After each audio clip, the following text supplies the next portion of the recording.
اعوذ باللہ من الشیطان اللعین الرجیم بسم اللہ الرحمن الرحیم رب اشرح لی صدری ویسر لی امری واحلل عقدۃ من لسانی یفقہوا قولی ان اللہ وملائکتہ یصلون علی النبی یا ایھا الذین آمنوا صلوا علیہ وسلموا تسلیما۔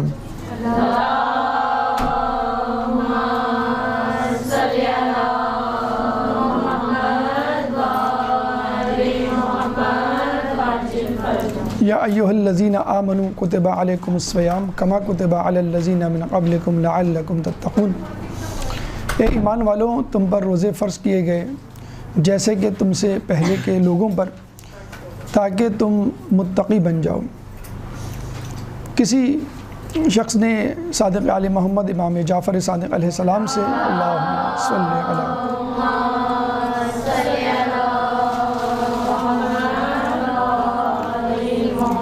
تو جب اس آیت کی تفسیر طلب کی تو آپ نے فرمایا کہ ماہ رمضان کے روزے اس امت کے لوگوں پر ہی فرض کیے گئے ہیں۔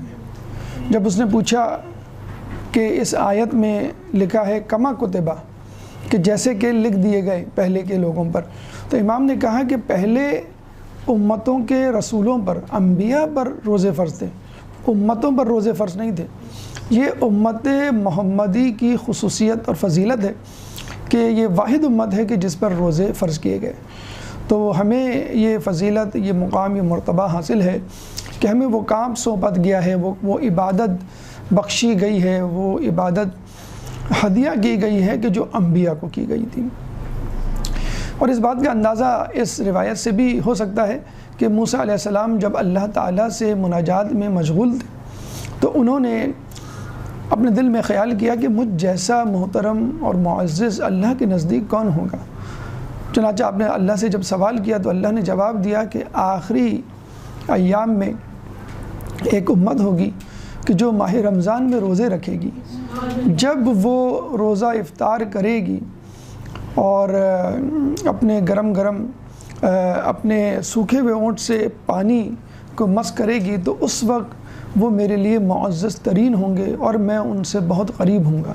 اس وقت جب کہ تم مجھ سے مناجات کر رہے ہو، میرے اور تمہارے درمیان حجابات ہیں، اس وقت اس امت کے افطار کے وقت میرے اور اس امت کے درمیان، روزے دار کے درمیان حجابات نہیں ہوں گے، بس وہ جو دعا کریں گے میں قبول کروں گا۔ تو کتنی بڑی فضیلت ہے، کتنا بڑا مقام ہے جو اللہ تعالیٰ نے ہمیں اس ماہ رمضان میں دیا ہے کہ موسیٰ علیہ السلام کے برابر کی فضیلت۔ ایک دفعہ رسول اکرم صلی اللہ علیہ وآلہ وسلم اللہم صلی علی محمد وآل محمد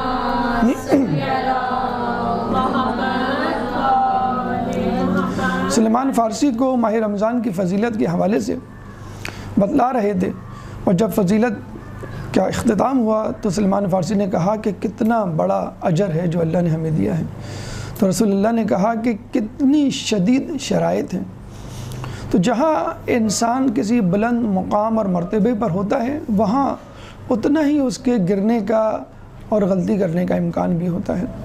اگر آپ نے ماہ رمضان میں موجود شرائط اور احتیاط کو مد نظر نہ رکھا تو پھر آپ اس سے کم حقہ فائدہ اٹھا نہیں سکیں گے۔ دیکھیے، کسی بھی کام کو کرنے کے لیے مقدمات ہوا کرتے ہیں، پھر مقارنات ہوا کرتے ہیں، پھر مؤخرات ہوا کرتے ہیں۔ مقدمات یعنی اس کام کو کرنے سے پہلے آپ کو کیا باتیں مد نظر رکھنی ہیں، احتیاطیں، شرائط وغیرہ۔ مقارنات یعنی وہ باتیں، وہ احتیاطیں، وہ نکات، وہ چیزیں جو آپ کو اس کام کے کرنے کے دوران ذہن میں رکھنی ہیں۔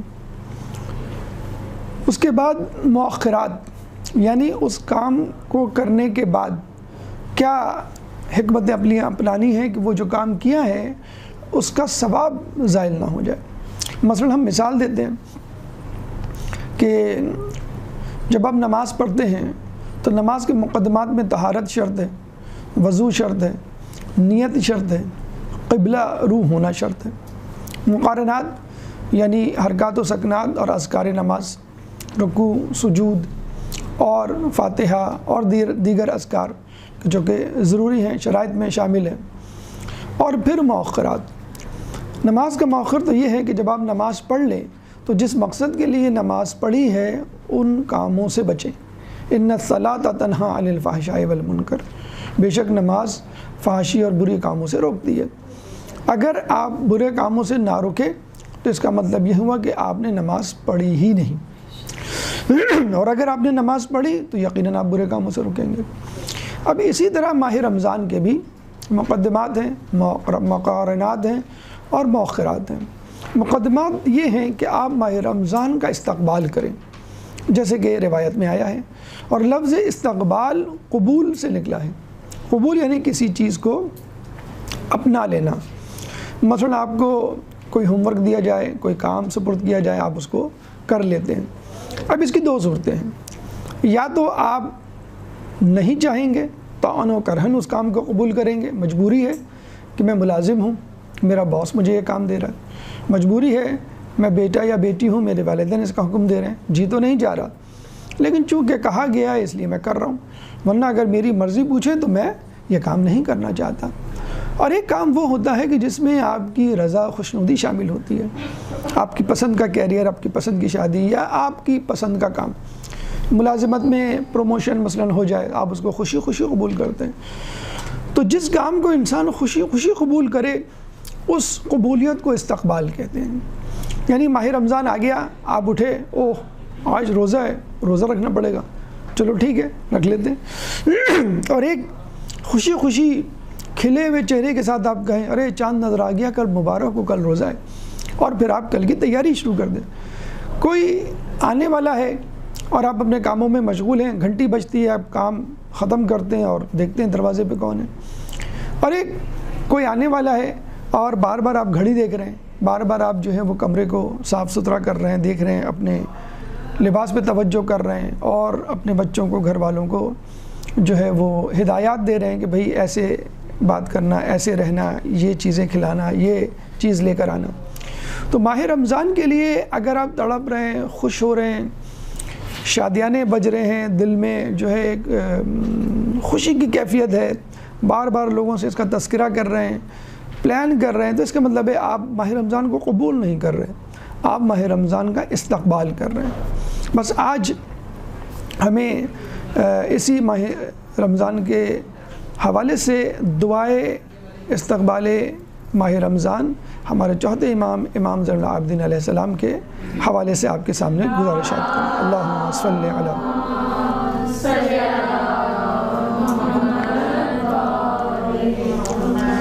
تو بس ہمیں اس ماہ رمضان کا استقبال کرنا ہے، اور یہ دعا بھی استقبال کی ایک کڑی ہے۔ اس کے بعد جب ماہ رمضان آ جائیں گے تو ماہ رمضان کے روز و شب کیسے گزارنے ہیں، کن شرائط کے ساتھ گزارنے ہیں، کن احتیاطات کے ساتھ گزارنے ہیں، اور اس کے بعد جب ماہ رمضان گزر جائے تو پھر ماہ رمضان سے حاصل ہونے والی طاقت، روحانیت اور ثواب کی حفاظت کیسے کرنی ہے۔ رسول اکرم خطبہ شعبانیہ میں فرماتے ہیں کہ لوگوں اس مہینے جہنم کے دروازے بند ہو جائیں گے، دیکھو انہیں دوبارہ اپنے اوپر کھلنے مت دینا۔ لوگوں اس مہینے جنت کے دروازے کھل جائیں گے، دیکھو ان دروازوں کو اپنے اوپر بند نہ ہونے دینا۔ لوگوں اس مہینے شیطان پابند سلاسل کر دیا جائے گا، دیکھو پھر دوبارہ اس کو اپنے اوپر مسلط نہیں ہونے دینا۔ اللہ نے آپ کے لیے جنت کے دروازے کھول دیے، اللہ نے آپ کے لیے جہنم کے دروازے بند کر دیے۔ اللہ تعالیٰ نے شیطان کہ جس نے قسم کھائی تھی فَبِعِزَّتِكَ لَأُغْوِيَنَّهُمْ أَجْمَعِينَ، میں تیرے جلال کی قسم کھاتا ہوں کہ میں تیرے تمام بندوں کو گمراہ کر کے چھوڑوں گا۔ تو اللہ نے کہا تھا کہ نہیں، میرے خاص بندے، میرے متقی پرہیزگار بندے تیرے جھانسے میں نہیں آئیں گے۔ تو وہ کون لوگ ہیں جو شیطان کی چال میں نہیں آتے، اس کے پھندے میں نہیں پھنستے؟ وہ لوگ ہیں جو متقی پرہیزگار ہیں۔ یہ تقویٰ اور پرہیزگاری کا جوہر ہمیں کہاں ملے گا؟ یہی ملے گا جس کے لیے کہا گیا کہ یا ایھا الذین آمنوا کتب علیکم الصیام کما کتب علی الذین من قبلکم لعلکم تتقون۔ اس ماہ رمضان میں ہمیں تقویٰ حاصل کرنا ہے، اس ماہ رمضان میں ہمیں برائیوں سے بچنا ہے، اس ماہ رمضان میں ہم نے خوب جی بھر کے نیکیاں کمانی ہیں، اور اپنے اندر اتنی توانائی پیدا کر لینی ہے بالکل اس گاڑی کی طرح کہ جس پہ فیول ڈال دیا جائے تو وہ 11 گھنٹے تک مسلسل چلتی رہے۔ اسی طرح ماہ رمضان میں روحانیت کا ایسا ایندھن اپنے اندر سمو لینا ہے، تقوی کا اتنا جسے کہتے ہیں کہ انبار اپنے اندر جمع کر لینا ہے کہ جو 11 مہینے کا رخت سفر ماہ رمضان کے بعد ہم باندھیں گے، ان 11 مہینوں میں ہمیں ضرورت نہ پڑے کسی طرف دیکھنے کی، ہمارے اندر اتنی انرجی موجود ہو، ہمارے اندر اتنی قوت و طاقت موجود ہو کہ ہم اس قوت و طاقت کے بلبوتے پر 11 مہینے چلیں۔ جیسے کسی کھلونے میں چابی دی جاتی ہے یا موبائل میں ہم چارجنگ کرتے ہیں تو وہ مثلاً 11 گھنٹے کی جو ہے وہ آپ کو سروس دیتا ہے یا 11 گھنٹے تک وہ کھلونا چلتا ہے، تو بالکل اسی طرح آپ کو اپنی شخصیت کے اندر تقوی 11 مہینے کا اسٹور کرنا ہے کہ اگلے رمضان کے آنے تک اس تقوی کی حالت استمراری رہے، یعنی مسلسل یہ تقوی آپ کے اندر موجود رہے۔ لیکن کیسے؟ ظاہر سی بات ہے کہ ماہ رمضان میں صرف روزے ہی نہیں رکھنے، ماہ رمضان میں فقط عبادت ہی نہیں کرنی، ماہ رمضان میں آپ کو علم کی طرف رجوع کرنا ہے، ماہ رمضان میں آپ کو حکمت کی طرف رجوع کرنا ہے، تاکہ آپ کو معلوم ہو سکے کہ آپ کے اندر کیا خامیاں ہیں، آپ کے اندر کیا خوبیاں ہیں، خامیوں کو دور کر سکیں اور خوبیوں کو اپنا سکیں۔ بس ماہ رمضان کی منصوبہ بندی چند گھنٹوں کے بعد شاید چاند نظر آ جائے یا اور جگہوں پہ تو نکل آ چکا ہے، ابھی بھی وقت ہے۔ اگر آپ نے منصوبہ بندی نہیں کی تو اب نیت کر لیں کہ مجھے ماہ رمضان میں کیا کچھ کرنا ہے۔ انگریزی میں ایک قول کہا جاتا ہے کہ if you fail to plan you are planning to fail۔ اگر آپ منصوبہ بندی میں فیل ہو رہے ہیں تو اس کا مطلب ہے آپ ناکام ہونے کی منصوبہ بندی کر رہے ہیں۔ اگر آپ نے ماہ رمضان کی منصوبہ بندی نہیں کی اور اس میں چھلانگ لگا لی تو ہو سکتا ہے کہ کچھ عرصے تک آپ تذبذب یا اضطراری کیفیت میں رہیں اور پھر کہیں جا کے ایڈجسٹ ہوں، اور جب ایڈجسٹ ہوں تو پتہ چلے کہ ماہ رمضان گزرنے والا ہے۔ ابھی میں کہیں بیٹھا ہوا تھا تو وہاں گفتگو ہو رہی تھی کہ بھئی شروع کے 10 دن مشکل ہوتے ہیں، شروع کے 10 دن آپ کو روزہ لگتا ہے، شروع کے 10 دن آپ کو کھلتے ہیں، اس کے بعد سب آسانی ہو جاتی ہے۔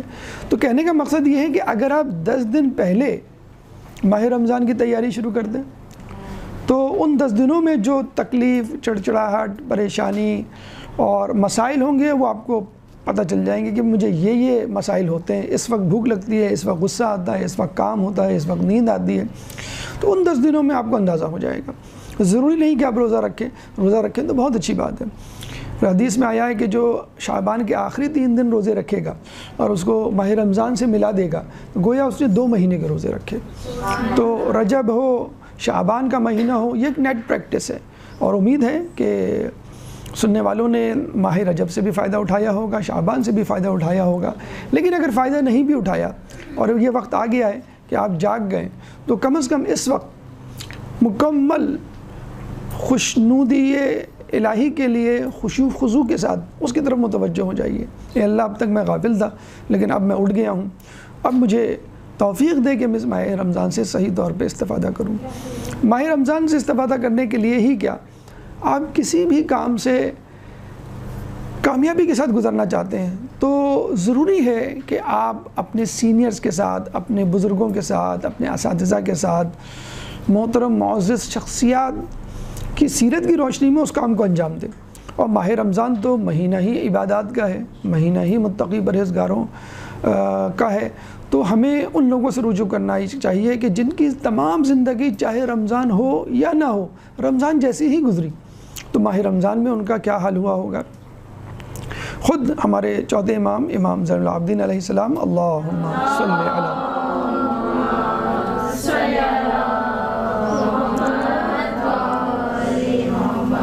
جن کے لیے ان کی کنیز نے مختصراً یہ تعریف کی کہ رات کو میں بستر نہیں لگاتی اور دن میں دستر نہیں بچھاتی، تو وہ ماہ رمضان میں کیا کرتے ہوں گے؟ تو ماہ رمضان کے لیے کہا جاتا ہے کہ ان کی زبان پہ فقط تسبیح و تحلیل اور استغفار ہوا کرتا تھا۔ تو آئیے ہم انہی کی دعا کی روشنی میں اپنی حکمت عملی ترتیب دیتے ہیں، ان کی دعا کی روشنی میں ہم یہ منصوبہ بندی کرتے ہیں کہ اس ماہ رمضان کو ہم کیسے گزاریں گے۔ اور تہیہ کرتے ہیں۔ خوش نصیب لوگوں میں سے ہیں ہم کہ اللہ تعالیٰ نے ایک مرتبہ پھر ہمیں ماہ رمضان کی ساعتوں کو گزارنے کا موقع دیا۔ تو اس کا مطلب یہ ہوا کہ ہماری زندگی میں، ہماری عبادات میں، ہمارے رویے میں، ہماری روز و شب میں کوئی کمی تھی کہ جس کے لیے اللہ تعالیٰ نے ایک رمضان اور دے دیا کہ چلو ایک بونس مہینہ میں تمہیں دے رہا ہوں، اس میں تم جو کمی رہ گئی ہے، جیسے کہ اسٹوڈنٹ کو کہا جائے کہ بھائی ایگزام ہوگا، پھر ایگزام کے دن موقع پر کہا جائے کہ تمہیں 1 مہینے کی مہلت اور دی جاتی ہے، تو یقیناً اب آپ کا اسکور، اب آپ کی کارکردگی بہتر ہوگی۔ تو یوں سمجھ لیجئے جو کمی تھی آپ کی تیاری میں تقوی کے حوالے سے، حصول خوشنودی الہی کے حوالے سے، اللہ تعالیٰ اس مہینے کی دین، اس مہینے کے تحفے کی صورت میں آپ کو ایک اور موقع فراہم کر رہا ہے۔ تو امید ہے انشاءاللہ تعالیٰ اللہ تعالیٰ اپنی توفیقات کے بدلے میں اور اپنی خوشنودی حاصل کرنے کے لیے ہمیں اس ماہ رمضان کو پچھلے ماہ رمضان اور اس سے پہلے جتنے بھی رمضان گزرے سب سے بہتر رمضان کا مہینہ گزارنے کی توفیق عطا فرمائے گا۔ اب آئیے ہم چوتھے امام کی دعا استقبال ماہ رمضان کی طرف چلتے ہیں۔ اس سے پہلے دعا حمزہ سبالی میں امام فرماتے ہیں وَأَنَّ الرَّاحِلَ قَرِيبَةُ الْمُصَافَةِ کہ تیری طرف جانے والے راستے بہت قریب ہیں، بہت مختصر ہیں، بہت چھوٹے ہیں۔ ہم سمجھتے ہیں کہ اللہ کو راضی کرنے کے لیے پتہ نہیں کیا کرنا پڑے گا، اللہ کو راضی نہیں کرنے کے لیے پتہ نہیں پہاڑ کی چوٹی پہ چڑھنا پڑے گا، یا دودھ کی نہریں بہانی پڑیں گی، اور یا پتہ نہیں کیا پوری دنیا کو فتح کرنا پڑے گا۔ بہت آسان ہے۔ اللہ تعالیٰ نے تو گاہے بگاہے روز و شب میں، ہفتہ وار کی بنیاد پر، مہینوں کی بنیاد پر، یا سالانہ بنیادوں پر ایک ایسا اہتمام کیا ہوا ہے کہ جس میں یوں سمجھ لیجیے بس آپ بٹن دبائیں گے اور آپ کا جو ہے وہ مسئلہ حل ہو جائے گا۔ لیکن اب ایسا بھی نہ ہو کہ ایک باپ نے اپنے بچے کو کہا کہ بیٹا میں نے تمہارا مسئلہ حل کر دیا، تم پریشان ہوتے تھے کہ میرے جوتے کہاں ہیں، میرے کپڑے کہاں ہیں، میرا کھانا کہاں ہے، اور میرا فلاں کام، اور یہ چیز چاہیے۔ تم ملازمین کو بلاتے تھے، کوئی دیر سے آتا تھا، کوئی بس تم یہ بٹن دباؤ گے تو تمہیں کھانا مل جائے گا، یہ والا بٹن دباؤ گے تو تمہیں پانی مل جائے گا، یہ والا بٹن تو لباس۔ تو بچے نے آخر میں کہا بابا بٹن کون دبائے گا؟ تو یہ نہ ہو کہ اللہ تعالیٰ نے آپ کو ماہ رمضان پلیٹ میں رکھ کے دے دیا ہے کہ تم اس کو انجوائے کرو اور کھاؤ، اب آپ کہیں کہ میں لقمہ کیسے منہ میں ڈالوں؟ تو اتنی محنت تو کم از کم آپ کو کرنی چاہیے۔ اور یہ بہت بڑی فضیلت کی بات ہے کہ جیسے کہا گیا کہ موسیٰ علیہ السلام کے مقام کے برابر رسول کا امتی، کیونکہ اس سے پہلے کسی امت پہ روزے فرض نہیں کیے گئے۔ تو دعائے حمزہ سمالی میں جو امام فرماتے ہیں کہ بے شک تیری طرف جانے والے راستے بہت قریب ہیں، یعنی نانو اقرب حبل الورید من حبل الورید، کہ تو ہماری میری شہرک سے زیادہ قریب ہے۔ تو وہ کس طرح قریب ہے؟ انہی راستوں کے سبب۔ ماہ رمضان کا مثلاً ایک شارٹ کٹ ہے، ماہ رمضان میں موجود شب قدر کا ایک شارٹ کٹ ہے، ماہ رمضان میں موجود جو عبادات ہیں ان کے جو درجات 10 ٹائمز یا 70 ٹائمز یا 700 ٹائمز ہیں، وہ طریقہ کار کا جو اللہ تعالیٰ نے ہمارے لیے معین کیا ہے۔ اس ماہ رمضان کو سمجھ لیں پہلے کہ یہ ہے کیا، پھر اللہ تعالیٰ سے توفیق طلب کریں، اور پھر ایک جامع منصوبہ بندی کریں کہ ہمیں اس میں کیا کرنا ہے۔ بس یہی باتیں مختلف پیرائے میں مختلف انداز سے دل نشین طریقے سے امام نے بیان کی ہے۔ دعائے استقبال ماہ رمضان جو صحیفہ سجادیہ صحیفہ کاملہ میں موجود ہے، آئیے اس دعا کا مطالعہ کرتے ہیں اور اس دعا میں موجود جو پیغامات، جو اہم نکات ہیں اس ماہ رمضان میں مد نظر رکھنے کے لیے اس کو درک کرتے ہیں۔ ایک درود پڑھ دیں محمد والے محمد، اللہم صلی علی محمد و آل محمد۔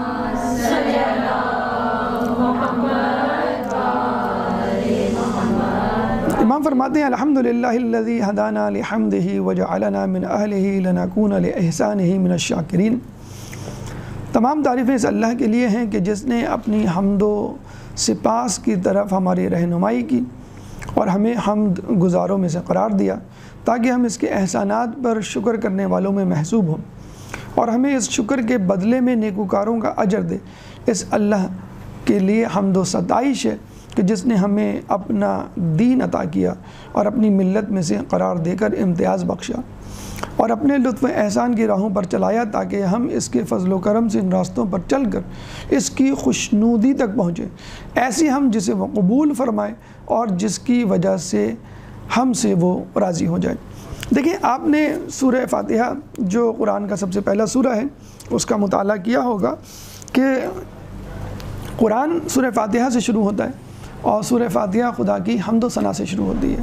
حالانکہ یہ ایک دعا ہے لیکن ابتدا الحمدللہ رب العالمین الرحمن الرحیم مالک یوم الدین اس کی حمد و ثنا سے شروع ہوتی ہے، یعنی بتلانے کہ اے اللہ ہم تیرے پاس جو آئے ہیں وہ کسی دنیاوی شخصیت کے مقام و مرتبے کو رکھ کر نہیں آئے، یعنی جیسے کمپنی کا مینیجر ہے یا باس ہے یا گھر کا بزرگ ہے یا محلے کا کوئی تھانے دار ہے یا M P A M N A president prime minister بادشاہ، نہیں، ہم تو تیرے لیے تیری طرف اس لیے آئے ہیں کہ تو اس پوری کائنات کا خالق ہے اور تیرے شکر گزار ہیں کہ تو نے ہمیں ہدایت دی.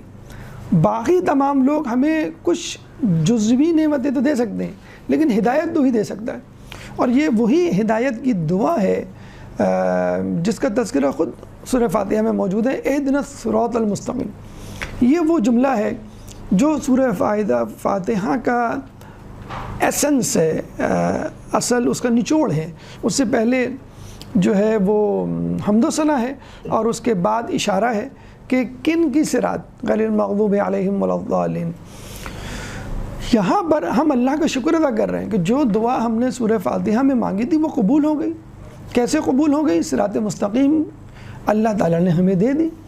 کیسے پتہ چلا کہ صراط مستقیم دے دی؟ اس نے ہمیں مسلمان گھرانے میں پیدا کیا اور ہمیں ماہ رمضان کی نعمت سے نوازا. تو ہم پہلے تو اللہ کا شکر ادا کرتے ہیں. آپ کسی سے کچھ مانگتے ہیں اور اس سے پہلے کچھ لے چکے ہوں تو آپ پہلے یاد دلاتے ہیں کہ آپ کو یاد ہوگا پچھلے سال ماہ رمضان میں آپ نے راشن دیا تھا مجھے، بہت شکریہ، بہت کام آیا، بچوں نے دعائیں دی، اگر ہو سکے تو اس مہینے بھی ذرا اہتمام کر دیں، بہت مہربانی ہوگی. یعنی یہ بتلانے کے لیے کہ آپ نے جو احسان کیا وہ میرے کام آیا، مفید رہا اور اس کے لیے میں شکر گزار ہوں. تو بس اللہ تعالیٰ کے لیے آپ یہی الفاظ کہہ رہے ہیں کہ اللہ تعالیٰ جو تو نے ہدایت دی میں اس کا شکر گزار ہوں. اب اس ہدایت پہ چلنے کے لیے مجھے کچھ طاقت چاہیے، مجھے توفیق چاہیے، مجھے منصوبہ بندی چاہیے، مجھے طریقہ کار چاہیے. بس اس کے لیے میں تیرے سامنے حاضر ہوا ہوں. اور پھر صراط مستقیم نہیں، اللہ نے ہمیں ایک ایسا دین دیا جو اس سے پہلے کسی ملت و قوم کو نہیں نصیب ہوا. پھر اس کے بعد ہمیں ایک ایسی قوم اور ملت اور امت بنایا جو کسی کو نہیں بنایا. ایسا دین کون سا دین کہ جس کے لیے باقاعدہ اللہ تعالیٰ نے الفاظ استعمال کیا، الیوم اکملت لکم دینکم واتممت علیکم نعمتی ورضیت لکم الاسلام، کہ آج کے دن میں نے تمہارا دین مکمل کر دیا. یعنی مکمل ترین دین مکمل تمام شدہ نعمتیں اور وہ اسلام جس سے اللہ ہم سے راضی ہو گیا. اب تک راضی نہیں تھا لیکن اب راضی ہو گیا. پھر امام شکر ادا کر رہے ہیں کہ تو نے ہمیں ایک ملت قرار دیا، عام ملت نہیں، ایک خاص ملت، وہ ملت جو انبیاء کا کمپٹیشن کر رہی ہے. میری امت کے علماء بنی اسرائیل کے انبیاء کے برابر یا ان سے افضل ہوں گے. یہ ہمیں روایتوں میں ملتا ہے. خود ابھی جو ہم نے روایت پڑھی کہ موسیٰ علیہ السلام مناجات کر رہے ہیں کہ کون میری طرح معزز و مکرم، تو اللہ نے کہا ایک قوم جو آنے والی ہے جو روزے رکھے گی. کنتم خیر امت اخرجت للناس تأمرون بالمعروف وتنہون عن المنکر. کنتم خیر امت، تم ہی بہترین امت ہو، اخرجت للناس، تم کو نکالا گیا ہے، چن لیا گیا ہے، منتخب کر لیا گیا ہے. تأمرون بالمعروف، اچھے کاموں کی ہدایت کے لیے، وتنہون عن المنکر، برے کاموں سے رکاوٹ کے لیے، ان کو روکنے کے لیے. تو ہمیں اس ہدایت کا شکر ادا کرنا چاہیے، اس صراط مستقیم کا شکر ادا کرنا چاہیے جو اللہ نے ہمیں عطا کی. ہمیں اس دین کا شکر ادا کرنا چاہیے جو اکملیت، مکمل ترین دین کی صورت میں ہم تک پہنچا. اور پھر اس کے بعد ہمیں بحیثیت ملت ایک خاص امت، بہترین امت ہونے کا شکر ادا کرنا چاہیے.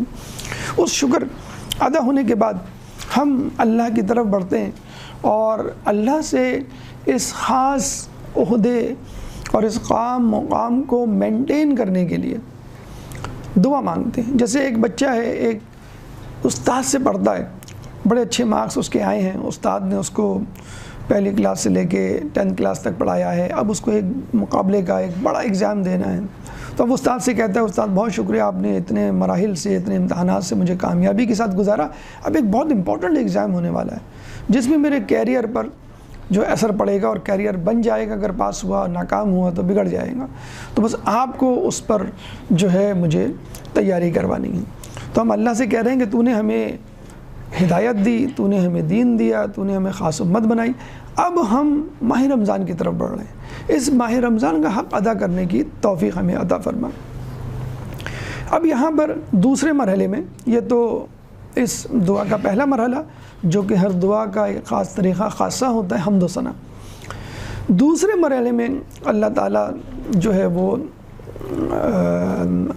امام جو ہے وہ اللہ تعالیٰ کی طرف سے دی گئی نعمت یعنی ماہ رمضان کا تعارف کروا رہے ہیں۔ دیکھیں، جب تک آپ کو کسی چیز کی معرفت نہیں ہوگی، اس چیز کا حصول، اس چیز کو برتنے کا طریقہ آپ کے اندر پیدا نہیں ہوگا۔ اگر آپ کو ماہ رمضان کی اہمیت کا اندازہ نہیں تو آپ ماہ رمضان اس طرح نہیں گزاریں گے۔ اور بھی لوگ ماہ رمضان گزارتے ہیں جو مسلمان نہیں ہیں یا جو روزے نہیں رکھتے، ان کو توفیق نہیں ہوتی، ان کے دل میں ماہ رمضان کی فضیلت و اہمیت و معرفت ہی نہیں ہے۔ تو پہلے معرفت پیدا کریں، خود خدا کی معرفت ہم پیدا کرتے ہیں تو پھر خدا کا تخیل، خدا کا خیال، خدا کا مقام و مرتبہ ہماری روح میں اس طرح سرایت کر جاتا ہے کہ پھر ہم ہر جگہ وَهُوَ مَعَكُمْ أَيْنَمَا كُنْتُمْ کہ تم جہاں کہیں بھی ہو وہ یعنی اللہ تمہارے ساتھ ہے۔ ہم ہر جگہ اس کو پاتے ہیں اور اس سے محبت کرتے ہیں اور اس کے ڈر کی وجہ سے کوئی ناراضگی کرنے والا کام نہیں کرتے۔ تو بس اسی طرح اللہ تعالیٰ کے جو احکامات ہیں، چاہے وہ نماز ہو، چاہے وہ روزہ ہو، چاہے وہ زکوٰۃ ہو، چاہے وہ حج ہو، چاہے وہ جہاد ہو، ان احکامات کی معرفت بھی ضروری ہے کہ کتنا اہم ہے وہ کام، واجب کام ہے، مستحب کام ہے، مباح کام ہے یا مکروہ کام ہے، حرام کام ہے۔ اس لحاظ سے ہم اپنی اسٹریٹجی جو ہے وہ ترتیب دیں گے۔ واجب کام ہے اور ایسا واجب کام کہ اس واجب کام میں کسی چیز کی ساجھیداری نہیں ہو سکتی، ایسا کام کہ جس کے علاوہ کوئی اور کام اس وقت انجام نہیں دیا جا سکتا۔ امام مختلف ناموں سے ماہ رمضان کا تعارف کرواتے ہیں اور ہر نام اپنی جگہ ایک مکمل تشریح طلب تعارف ہے۔ امام بتلاتے ہیں تمام تعریف اس اللہ کے لیے ہے کہ جس نے اپنے لطف و احسان کے راستوں میں سے ایک راستہ اپنے مہینے کو قرار دیا۔ اور اس سے پہلے ہم کہہ چکے کہ امام خود دعا میں فرماتے ہیں، دعا حمد و ثنا میں وَأَنَّ الرَّاحِلَ إِلَيْكَ قَرِيبُ الْمَسَافَةِ کہ تیری طرف جانے والے راستے کتنے آسان ہیں، اور ماہ رمضان بھی ایک راستہ ہے، اور ماہ رمضان تو آسان ترین راستہ ہے۔ ماہ رمضان میں تو سانس لینا بھی عبادت ہے، یعنی اگر آپ کچھ بھی نہیں کر رہے ہیں، بیٹھے ہوئے ہیں صرف کہ بھئی میں بہت تھک گیا نماز پڑھ کے، میں بہت تھک گیا عبادت کر کے، میں بہت تھک گیا باہر گھوم پھر کے آ رہا ہوں، اور بس آپ صوفے پہ بیٹھ کے بستر پہ لیٹ کے آرام کر رہے ہیں، سانس تو لے رہے ہیں، تو اللہ نے کہا کہ نہیں، میں اس سانس کو بھی کاؤنٹ کروں گا۔ جیسے آفیسروں نے اسپیشل ڈیوٹی ہوتا ہے، یا جیسے آپ نے دیکھا ہوگا کچھ لوگ جب ڈیوٹی جوائن کرتے ہیں تو ان کو بتا دیا جاتا ہے کہ 1 مہینے کی آپ کی فری لیو ہے، 1 مہینے کی میڈیکل لیو ہے، اس کے بعد آپ کی تنخواہ کٹے گی اگر آپ چھٹی کریں گے۔ تو 1 مہینے آپ پاکستان آ جاتے ہیں، اپنے ملک چلے جاتے ہیں، لیکن آپ آن ڈیوٹی کو کاؤنٹ ہوتے ہیں اور آپ کو وہ پیسے مل رہے ہوتے ہیں۔ تو وہی مسئلہ ہے کہ ہم آرام کر رہے ہیں لیکن پھر بھی اللہ تعالیٰ ہماری سانسوں تک کو جو ہے وہ نوٹ کر رہا ہے اور اس کے بدلے میں ہم کو انعام دے رہا ہے۔ پھر اللہ فرماتا ہے کہ یہ صیام کا مہینہ ہے، امام فرماتے ہیں یہ صیام کا مہینہ ہے، مختلف ناموں سے یاد کیا، شہر الصیام، روزوں کا مہینہ ہے۔ دیکھیں روزے تو آپ کسی بھی مہینے میں رکھ سکتے ہیں، نظر کا روزہ ہو تو وہ واجب روزہ ہو جائے گا، ویسے ہی نفلی روزہ ہو تو وہ نفلی روزہ ہو جائے گا، اور اس کے لیے کوئی وقت تعین نہیں ہے کہ کب رکھیں کیسے رکھیں۔ ماہ رمضان کا وقت تعین ہے کہ جیسی آپ نے چاند دیکھا ماہ رمضان شروع ہو گیا، اگلے چاند تک، شوال کے چاند تک ماہ رمضان رہے گا۔ اب تمام رولز ریگولیشن اور اصول و ضوابط اس میں لاگو ہوں گے۔ اگر آپ چاہیں بھی کہ میں مثلا پہلا روزہ دوسرا روزہ نہیں رکھوں گا، اس کے بدلے میں جو اپنا قضا روزہ ہے یا اس کے بدلے میں جو اپنا نظر کا روزہ ہے یا کوئی اور روزہ وہ رکھ لوں گا، یا پریکٹس کے طور پہ رکھ لوں گا، اور پھر تیسرے روزے سے میں کاؤنٹ کرنا شروع کروں گا۔ تو جان لیجئے کہ وہ جو روزے آپ نے رکھے ماہ رمضان کی نیت سے ہٹ کر، چاہے وہ نظر کا ہو، چاہے وہ قضا کا ہو یا مستحب ہو، وہ روزہ کاؤنٹ ہوگا نہیں، کیونکہ یہ ماہ رمضان کے روزوں کا مہینہ ہے، کسی اور کے روزوں کا مہینہ نہیں ہے، تو وہ تو کاؤنٹ ہوگا نہیں۔ نمبر 2، آپ نے چونکہ ماہ رمضان کی نیت ہی نہیں کی تھی، وہ بھی نہیں کاؤنٹ ہوگا، تو دونوں روزے کاؤنٹ نہیں ہوں گے۔ آپ کو اس کی جو ہے وہ قضا کرنی پڑے گی، جان بوجھ کے اگر کیا ایسی حرکت آپ نے تو پھر وہ کفارہ الگ دینا پڑے گا۔ اسلام کا مہینہ، شہر الاسلام، بہت بڑا اعزاز ہے اس مہینے کے لیے۔ اللہ تعالیٰ نے اس مہینے کو اسلام کا مہینہ، کسی مہینے کو نہیں قرار دیا، ربیع الاول، ربیع الثانی، صفر، کسی بھی مہینے کو، فقط ماہ رمضان کو۔ کیوں؟ کہ اس مہینے میں اسلام واضح طور پر نکھر کر سامنے آتا ہے۔ دیکھیں، ماہ رمضان میں فاسق و فاجر، مطلب ایک بہت چھوٹی سی مثال، جو ٹی وی اور میڈیا کے سیلیبریٹیز ہیں وہ بھی سدھر جاتے ہیں، ان کی زبانوں پہ بھی آیات، روایات، حکایات آ جاتی ہیں، وہ بھی روزہ رکھنا جو ہے وہ شروع کر دیتے ہیں۔ تو جو فاسق و فاجر ہیں وہ بھی مسلمان بن جاتا ہے۔ یا یوں سمجھ لیجئے آپ دیار غیر میں رہ رہے ہیں تو ماہ رمضان میں پتہ چل جائے گا کہ کون مسلمان ہے کون مسلمان نہیں ہے۔ نماز کا تو یہ ہے کہ بھئی آپ نے ظہر اثر ہے، ٹھیک ہے، آپ نے لنچ کے بہانے گئے پڑھ کے آ گئے، یا گھر جا کے 5 بجے کی چھٹی جب ہوئی تو آپ پڑھ کے آ گئے۔ لیکن کھانے پینے کا ایسا معاملہ ہے، روزے کا ایسا معاملہ ہے کہ پتہ چل جاتا ہے، کوئی پانی آفر کر رہا ہے، کوئی کھانا آفر کر رہا ہے، کوئی لنچ کے لیے کہہ رہا ہے، اور آپ کہہ رہے ہیں کہ ابھی میرا روزہ ہے۔ اچھا، ایک شخص نہیں، کئی شخص کہہ رہے ہیں، اور ہر مسلمان کہہ رہا ہے، تو ان کو اندازہ ہو جاتا ہے کہ یہ مہینہ مسلمانوں کے لیے کوئی خاص ہے، اور خاص اس لیے کہ ہر مسلمان رکھ رہا ہے، ورنہ تو داڑھی کوئی رکھے گا نہیں رکھے گا، کوئی حجاب کرے گا نہیں کرے گا، کوئی نماز پڑھے گا نہیں پڑھے گا۔ لیکن رمضان کے مہینے میں کچھ ایسا ماحول بن جاتا ہے کہ ہر انسان دیکھا دیکھی بھی روزہ رکھنے پر تیار ہو جاتا ہے۔ اور پھر صحت کا ایسا معاملہ ہے، صوموا تصحوا، رسول کی حدیث ہے کہ روزہ رکھو اور صحت پاؤ، کہ آدمی کہتا ہے کہ چلو بھئی میں روزہ رکھ کے کم از کم صحت تو حاصل کر لوں۔ بہرحال ماہ رمضان کی وجہ سے ایک کافر اور ایک مسلمان کا فرق سامنے آ جاتا ہے۔ ہمیں پتہ چل جاتا ہے کہ دنیا میں کہاں کہاں لوگ جو ہے وہ اسلام سے تعلق رکھتے ہیں۔ چین کے صوبے سیانگ کیانگ کے بارے میں کسی کو نہیں معلوم تھا، جس کے بارے میں علامہ اقبال نے کہا تھا کہ ایک ہو امت حرم پاسبانی کے لیے، نیل کے ساحر سے لے کے تاب خاکے کا شغر۔ تو یہ شغر جو تھا یہ سیانگ کیانگ ہے بیسیکلی، تو وہاں کی خبریں آنے لگتی ہیں ہر رمضان میں کہ جو ہے وہ چینی گورنمنٹ جو ہے وہ سختی کر رہی ہے، اور جو ہے وہ سحری نہیں کرنے دے رہی، اور گھروں میں دھاوا بول دے رہی ہے، یا زبردستی کھلایا جا رہا ہے۔ انڈیا میں خبریں آئی تھیں کہ مسلمانوں کو زبردستی جو ہے وہ منہ میں ٹھوسا جاتا ہے کہ بھئی نہیں تم روزہ توڑو، جیسے خواتین کے لیے آج کل ایک مسئلہ کھڑا ہے کہ پردہ نہیں کرنا ہے۔ تو مسلمان جو ہے وہ ڈٹ جاتا ہے کہ میں جو ہوں وہ روزہ رکھوں گا۔ آپ نے دیکھا ہوگا اپنے آپ کے گھر کے بچے تڑپ رہے ہوتے ہیں کہ ہمیں روزہ رکھنا ہے، حالانکہ 5 سال کا بچہ ہوتا ہے، 10 سال کا بچہ ہوتا ہے، روزہ فرض نہیں ہوتا ہے لڑکوں پہ، لیکن پھر بھی وہ کہتے نہیں ہمیں، وہ دیکھا دیکھی ہوتے ہیں اور تڑپ رہے ہوتے ہیں اور بے حال ہوتے ہیں، بدحال ہوتے ہیں، پیاس میں ہوتے ہیں، بھوک کی کیفیت ہوتی ہے، لیکن وہ کہتے نہیں مجھے پورا روزہ رکھنا ہے۔ ایک عجیب کشش ہے، اور شاید اس وجہ سے ہے کہ شیاطین کو بند کر دیا گیا ہے۔ آسان سا لگتا ہے ہمیں روزہ رکھنا، نماز سے بھی زیادہ آسان لگتا ہے۔ اکثر ہم نے ایسے لوگوں کو بھی دیکھا جو فجر نہیں پڑھیں گے، کوئی نماز نہیں پڑھیں گے، روزہ بڑی پابندی سے جسے کہتے ہیں کہ رکھیں گے۔ وہ لطیفہ بھی ہے نا، کسی نے کہا بھائی روزہ تو رکھا ہے تو آپ یہ تو کریں، آپ نماز تو پڑھیں کریں، نہیں بس کافی ہے، اتنی محنت میں نہیں کر سکتا، اتنا ہی تقویٰ ہے مجھ میں۔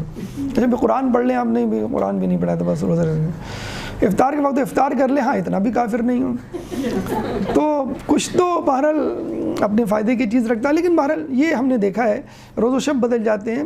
آپ نے دیکھا ہوگا کل کراچی میں ایک جگہ دعوت تھی، عصر میں ہم نہیں جا سکے، 10:30 بجے گھر پہ آئے تو ہم نے میسیج کیا سوری ہم آ نہیں سکتے، بہت لیٹ ہو گیا، اس وقت کسی کے گھر جانا مناسب نہیں۔ تو پتہ چلا کہ ابھی کھانا بھی وہاں پہ شروع نہیں ہوا اور لوگ بھی نہیں آئے، تو پتہ چلا کہ پورا کراچی جو ہے وہ جیم تھا، اور آج بھی یہی ہونے والا ہے۔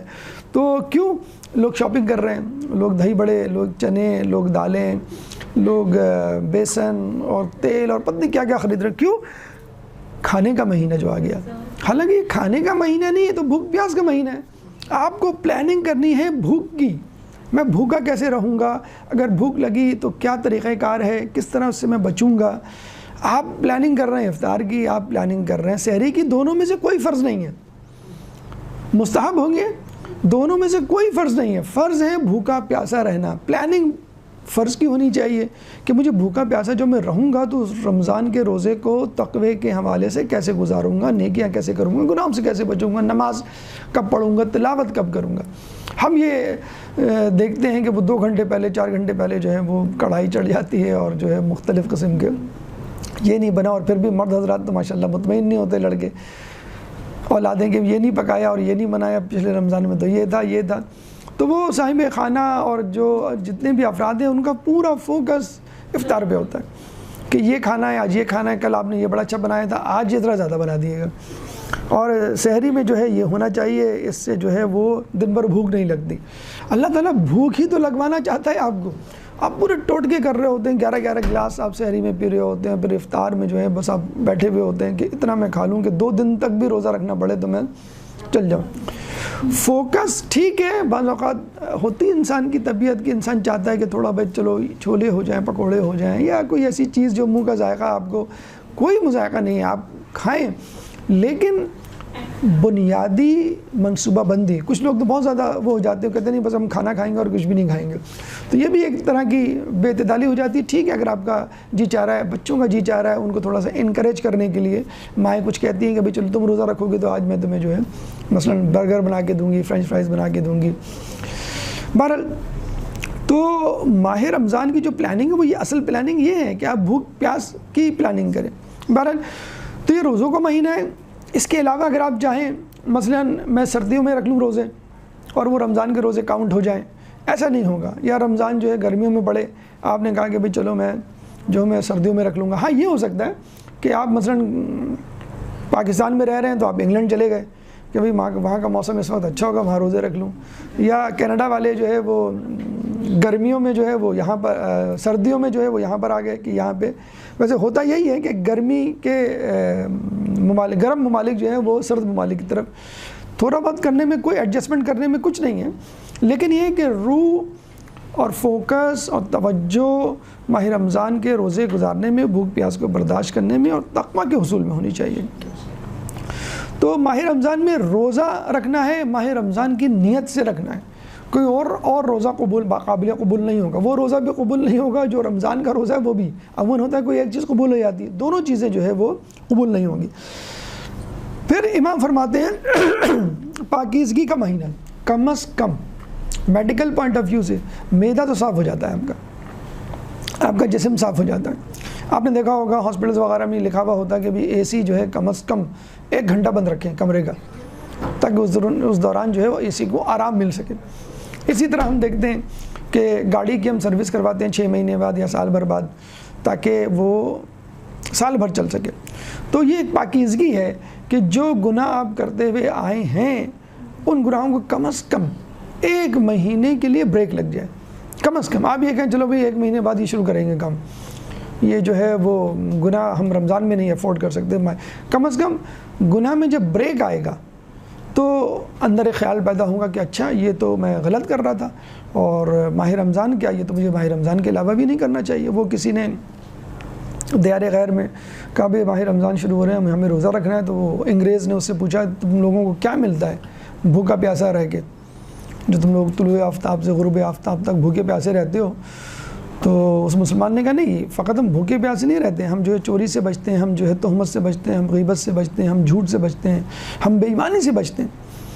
تو اس انگریز نے کہا بڑی آسانی ہے تمہارے لیے، ہم تو سال بھر ان چیزوں سے بچتے ہیں. تو کہنے کا مقصد یہ ہے کہ حقیقت میں ہم بچتے تو ہیں، پھر اس کے بعد ہم لپیٹ کے رکھ دیتے ہیں. میں رمضان چلیں گے، آپ کی کس کی بات ہے؟ اب تو ماشاءاللہ ٹی وی پہ ٹرینڈ شروع ہو گیا ہے کہ بھئی اب افطار ہو گئی، اب گانے وانے ہونے چاہیے، نعتیں واتیں پہلے ہو رہی تھیں، اب کچھ ناچ گانا ہونا چاہیے. یہ نعوذ باللہ، یعنی اتنا بھی اثر نہیں رہا کہ وہ شاید میرے خیال میں تقوی کی وجہ سے نہیں تھا، منقبتیں، نعتیں یا دینی افکار، وہ اس وجہ سے تھے کہ بھوک کی حالت میں گناہ نہیں ہو پاتا.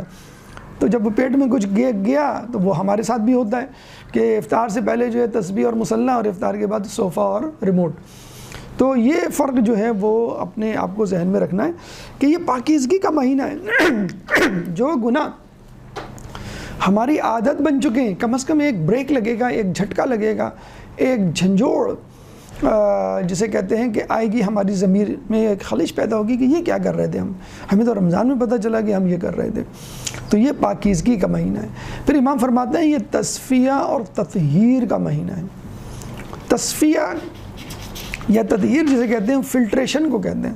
جیسے آپ پانی کو جب پاک و صاف کرتے ہیں تو آپ کسی دوپٹے یا باریک کپڑے سے گزارتے ہیں تو پتھر کنکر اوپر رہ جاتے ہیں اور خالص پانی جو ہے وہ نیچے آ جاتا ہے. تو تزکیہ نفس بھی بالکل اسی طرح ہے. فرق یہ ہے تزکیہ نفس میں ہم گناہوں سے بچتے ہیں اور جو اپنے اندر خوبیاں ہیں ان کو پالش کرتے ہیں. دونوں چیزیں کرتے ہیں، یعنی گناہوں سے بھی بچنا ہے اور نیکیوں کو بھی حاصل کرنا ہے. تو یہ مہینہ فقط پاکیزگی کا نہیں ہے، پاکیزگی یعنی صرف گناہ آپ نے چھوڑ دیا. یہ مہینہ تصفیہ اور تطہیر کا بھی ہے کہ اس میں آپ کو اپنا نفس جو ہے وہ اس کو تزکیے سے گزارنا ہے. پھر امام فرماتے ہیں عبادت و قیام کا مہینہ ہے. عبادت و قیام تو اور مہینوں میں بھی ہو سکتی ہے، لیکن جیسے کہ اس میں کہا گیا کہ نوافل پڑھنے کا ثواب فرض پڑھنے کے برابر، فرض پڑھنے کا ثواب 70، ایک حرف کے بدلے 10 نے کیا، الف لام میم تو 30 نے کیا، تو ثواب 10 گنا 70 گنا جو ہے وہ بڑھا دیا گیا ہے اس مہینے میں. تو اس میں جتنی عبادت کی جائے اتنا کم ہے.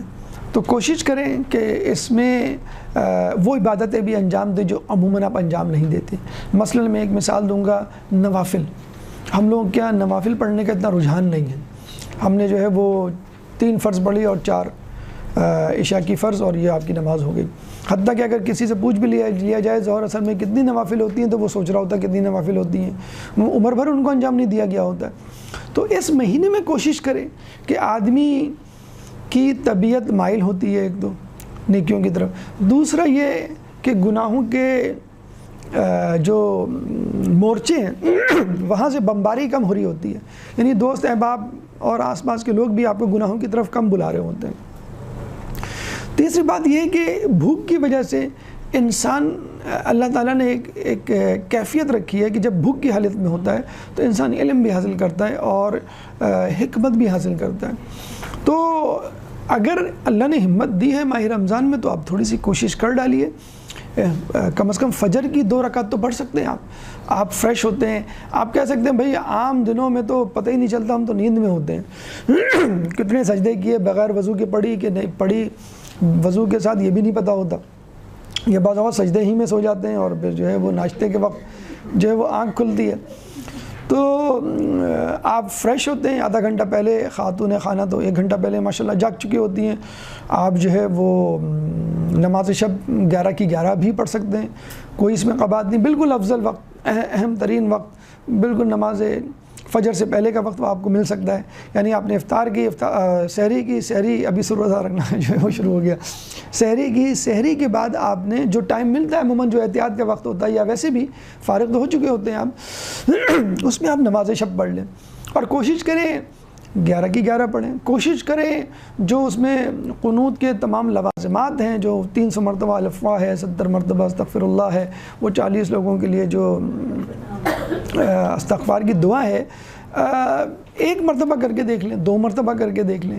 11 نہیں تو 1 سے بڑھ کر 3 اور پھر 5 اور پھر 7 کر کے. اسی طرح نوافل کے لیے بھی ہے کہ فجر میں 2 رکعت جس کی سب سے زیادہ تاکید ہے تمام نوافلہ میں، بہت ہی، بلکہ کہا گیا کہ پہلے وہ پڑھ لیں اگر وقت ہے تو پھر آپ جو ہے وہ فجر پڑھیں. تو وہ کم از کم ضرور پڑھ لیں تاکہ ایک روحانیت پیدا ہو.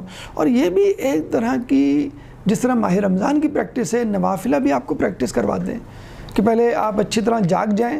اگر آپ نے سوتے میں نماز پڑھی تو کوئی بات نہیں، یہ نفل تھی، لیکن اب جو ہے وہ امپورٹنٹ کوسچن ہے یا امپورٹنٹ عبادت ہے جو فرض ہے وہ آپ کو کرنی ہے. اسی طرح عشاء کی جو 2 رکعت ہیں وہ جو 4 کے بعد آپ بیٹھ کے پڑھتے ہیں، وہ تو بیٹھ کے پڑھنی ہے، یہ بھی آپ دیکھ لیں لطف ہے. اچھا یہ بھی ایک میڈیکل اس کا ریزن آپ کو میں بتاتا چلوں کہ عموماً دن بھر آپ حرکت میں ہوتے ہیں اور آپ کے پاؤں تھک چکے ہوتے ہیں. لوگ اکثر اپنے بچوں سے پاؤں بھی دبواتے ہیں. جب آپ بیٹھنے کی حالت میں، جو کہ کہا گیا ہے زیادہ تاکید کہ بیٹھ کے نفل پڑھیں عشاء کے، تو جب آپ بیٹھتے ہیں تو آپ کے پاؤں کے مسلس کانٹریکٹ ہوتے ہیں، اسپیشلی سولیس مسل، پنڈلی کے پیچھے جو مسل ہوتا ہے وہ بلڈ پمپ کرتا ہے اوپر، اور اس سے جو کلاٹ بننے کا جو خدشہ ہوتا ہے وہ کم ہوتا ہے. آج کل ویسے بھی دل کی بیماریاں، اینجیوپلاسٹی، اینجیوگرافی، بائی پاس بہت کامن ہو گیا ہے. تو یہ بہترین ہے کہ عشاء کے نوافل جو ہے، نفل جو ہے 2 رکعت وہ آپ بیٹھ کے پڑھ لیں. دن بھر کی تکن بھی آپ کی دور ہو جائے گی. اور عشاء کی 2 رکعت کے لیے تو کہا گیا ہے کہ رزق میں برکت کے لیے بہت زیادہ، جسے کہتے ہیں، مجرب ہے. تو یہ تو آپ کی نماز کا، عبادت کا حصہ ہے، یہ خود بخود ایک وظیفہ بن گیا. اس کے علاوہ ٹھیک ہے عصر کی اور ظہر کی 8 ہیں اور اس کی بھی 4 ہیں، تو 2 سے ابتدا کریں. جس طرح میں نے فجر کی 2 پڑھی ہیں نفلیں، تو میں ظہر کی بھی کم از کم 2 پڑھ لوں. گناہ تو نہیں ملے گا نا آپ کو. اس سے تو بہتر ہے نا کہ آپ نے 8 ہی نہیں پڑھی. اب آپ یہ سوچیں گے نہیں 2 پڑھوں گا تو شاید اللہ مائنڈ کر جائے گا، اللہ برا منائے گا کہ بھئی 8 میں سے 2 کیوں پڑھی. نہیں، کوئی بات نہیں، 2 تو پڑھی کم از کم آپ نے. جیسے خیرات دے رہے ہیں آپ، 100 کا نوٹ نہیں دے سکتے، 10 کا نوٹ تو دے سکتے ہیں آپ، کہ برا لگے گا کوئی بات نہیں، آپ ابتدا تو کریں. اس طرح عصر کی 8 ہیں، آپ 2 پڑھ لیں. اسی طرح مغرب کی ہیں 2 پڑھ لیں. 2 نوافل سے ابتدا کریں کہ اس دفعہ میں کم از کم 2 رکعت نفل پڑھوں گا. اور پھر جو ہے، تو کہنے کا مقصد یہ، اسی طرح قرآن جو ہم دن بھر جو ہے وہ ہاتھ نہیں لگاتے، ڈھونڈتے نہیں، بعض اوقات تو پتہ بھی نہیں ہوتا کہ قرآن کہاں ہے. وہ جسے کہتے ہیں نا کہ باپ نے ایک دفعہ کہا کہ بھائی میں یہ 50 کا نوٹ جو ہے اس کمرے میں رکھ رہا ہوں اور دیکھتے ہیں بھائی کون اس کو ڈھونڈتا ہے. تو باپ جو ہے وہ 50 کا نوٹ کمرے میں رکھ کے چلا گیا، اور باقی لوگ جو ہیں وہ ڈھونڈتے رہے، وہ 50 کا نوٹ ہی نہیں ملا. جب بیٹھے تو پتہ چلا کہاں تھا. کہیں گے وہاں تھا جہاں تم لوگ کبھی نہیں دیکھتے، قرآن کے اندر رکھا تھا میں نے. تو ہمارے تو قرآن بھی اتنی اوپر رکھ دیا جاتا ہے کہ وہ اس کو اتارنے میں بھی سستی ہوتی ہے، کہ سیڑھی لگانا پڑے گا، پھر اٹھا کے جو ہے وہ نیچے اتارنا پڑے گا. تو قرآن ہیں، تعقیبات ہیں، مفاتی ہیں، ان کی کتابیں. یہ کتابیں تو آپ نماز جہاں پڑھتے ہیں اس کے ساتھ ہی رکھ دیں کہ تھوڑی سی بھی سستی کاہلی نہ ہو. اور اب تو خیر موبائل ہے، موبائل میں شیئر ٹول کٹ یا دوسرے دیگر ایپس موجود ہیں، تمام چیزیں آپ کے ساتھ ہیں. نہیں پڑھ سکتے تو ریکارڈنگ لگا دیں آپ. مثلا دعائے عہد ہے، بہت پڑھنے کا جی چاہتا ہے، فجر کے بعد پڑھنے کی دعا ہے، 3 منٹ کی دعا ہے حالانکہ، لیکن آپ کو نیند آ رہی ہوتی ہے، بھئی 3 منٹ میں اگر میں نے پڑھ لی تو ساری نیند غائب ہو جائے گی. غفلت ہی سے تو جگانا ہے آپ کو دعائے عہد پڑھوا کے. لیکن چلیں آپ جو ہیں وہ موبائل آن کر کے لیٹ جائیں، کم از کم 3، 5، 10 منٹ میں تو نیند آئے گی. ہم تو سوتے سوتے میں بھی واٹس ایپ میسیجز چیک کر رہے ہوتے ہیں، کتنا امپورٹنٹ میسیج آیا ہے، پتہ نہیں کوئی لاٹری کھلی ہے کیا، کوئی انعام نکل آیا ہمارا، وہ بہت ضروری ہوتا ہے. یعنی فجر کے بعد بھی جب ہم سو رہے ہوتے ہیں تو 3-4 منٹ میسیجز ہی چیک کر رہے ہوتے ہیں، کون سا امپورٹنٹ میسیج ہے، کس نے ہم کو یاد کیا. اور جو اللہ بیٹھا ہوا ہے اوپر آپ کو یاد کر رہا ہے، آپ کو اس کو کوئی فکر نہیں. کم از کم نہیں پڑھ سکتے، محنت لگ رہی ہے، انرجی ویسٹ ہو رہی ہے، خدا نخواستہ موبائل پہ آپ نے دعا عہد لگا دی اور سامنے رکھ دیا. سوتے سوتے ایک روحانی کیفیت لیتے ہوئے آپ سوئیں گے. بہت سے لوگ ہم نے دیکھا ہے ڈرائیونگ کر رہے ہوتے ہیں، دعائے کمیل مثلا لگا دی. تو اگر ان دعاؤں کو اول تو کوشش کریں پڑھیں، اور ان دعاؤں کو بھی باترجمہ پڑھیں اس دفعہ، تاکہ کم از کم نماز کا جو ترجمہ ہے وہ ضرور پڑھیں. یعنی سورہ فاتحہ اور جو چھوٹی دعائیں ہیں، سورہ ہیں، ان کا ترجمہ اور اذکار. آپ کو پتہ ہو کہ میں نماز میں کیا پڑھ رہا ہوں، آپ کو پتہ ہو کہ قرآن کے ان سوروں میں کیا پیغام ہے. اسی طرح جو دعائیں ہیں، دعائے کمیل ہے، بہت لوگ پابندی سے پڑھ رہے ہوتے ہیں، دعائے عہد، دعائے سلامتی امام زمانہ، ایون ان کا ترجمہ اور وہ نہیں پتہ ہوتا. تو اس مہینے میں وہ پڑھیں، ان کے ترجمے ساتھ پڑھیں. نہیں پڑھ سکتے ریکارڈنگ لگا دیں موبائل پہ، کم از کم آپ کے ساتھ جو آپ کے اہل خانہ بیٹھے ہیں وہ بھی سنیں گے. اور ایک پہ آپ نے روک دیا کہ دیکھو مولا جو ہے اس جملے میں کیا کہہ رہے ہیں کہ صبر تو علی نارک، میں تیری جہنم کے یا آگ پہ تو صبر کر لوں گا، عذابک کیف اصبرت علی فراقک، میں کیسے تیری فراق پہ، تیری جدائی پہ صبر کروں گا. آپ نے روک کے ایک دم سے کہا کہ دیکھو کیا پیارا جملہ ہے. ہم ٹی وی ڈرامے دیکھتے ہیں، فلمیں دیکھتے ہیں، خدا نخواستہ اشتہارات دیکھتے ہیں، میچ دیکھ رہے ہوتے ہیں اور فوراً بتا رہے ہیں دیکھو اس نے کیسا چھکا مارا، اس نے کیا غلطی کی، اس نے دیکھو یہ کیسے گول کیا. لیکن دعاؤں میں ہم پتہ نہیں کیوں سمن بکمن امیون بالکل بنے ہوئے ہوتے ہیں کہ دعا پڑھے جا رہے ہیں، کچھ پتہ ہی نہیں ہے. تو تھوڑی سی عربی کی شدت پیدا کریں. نہیں پیدا کر سکتے، یہ بھی بہترین مہینہ ہے. ایک اور بات کہ عربی تھوڑی سی اگر سیکھ سکیں تو سیکھ لیں. آج کل تفہیم القرآن کے نام سے 3 کتابوں کا سیٹ موجود ہے. بڑی آرام سے 1 مہینے میں آپ کو عربی آ جائے گی. ایران کی چھپی ہوئی ہے، بلکہ اس میں اردو کے الفاظ بھی ہیں. بلکہ پہلے ہی صفحے پہ انہوں نے بتا دیا ہے کہ یہ الفاظ اردو عربی میں کامن ہے، مشترکہ ہے. مثلا تو آپ کو اتنی خوشی ہوتی ہے میں 60% مثلا الفاظ سورہ فاتحہ کے بارے میں کہا جاتا ہے 60% اردو میں موجود ہے. یعنی تفہیم القرآن یہ رائٹنگ ایران کی چھپی ہوئی ہے. اس میں اردو میں پورا مواد ہے، مٹیریل. 3 کتابوں کا سیٹ ہے. اگر آپ میرے خیال میں پڑھنا شروع کریں تو روزانہ 2-3 چیپٹر نہیں ای بک کی فارم میں بھی موجود ہے اتفاقاً. تو ای بک کی فارم میں لے لیں، ڈاؤن لوڈ کر لیں تفہیم القرآن. اور کتابیں بھی موجود ہیں اس کی، بہت خوبصورت ہیں. اگر کسی کو نہیں چاہیے تو آپ بتا دیے گا، مینجمنٹ میں ہم انتظام کروا دیں گے. ہم نے اپنے مدرسے میں بھی مفت تقسیم کروائی تھی. تو یہ بہترین مہینہ ہے ماہ رمضان میں قرآن کو سمجھنے کا، سیکھنے کا. تو یہ شارٹ کٹ ہے جو شاید مہینے بھر میں رمضان میں اگر آپ کے پاس ٹائم ہے، ورنہ عام دنوں میں 6 مہینے میں 3 مہینے میں لوگ سیکھ سکتے ہیں. اور محنت کر سکتے ہیں تو صرف میر عوامل 2 مشہور کتابیں ہیں. ایک ورڈ فارمیشن اور ایک سینٹنس فارمیشن. 2 چیزیں آپ کو سکھاتی ہیں. اردو میں تشریحات کے ساتھ بھی موجود ہیں. وہ اگر کسی سے سیکھ لیں، کسی حوصوی اسٹوڈنٹ سے یا کسی عالم سے یا کسی استاد سے، اس کے بعد تو آپ کو اور زیادہ ملکہ پیدا ہو جائے گا.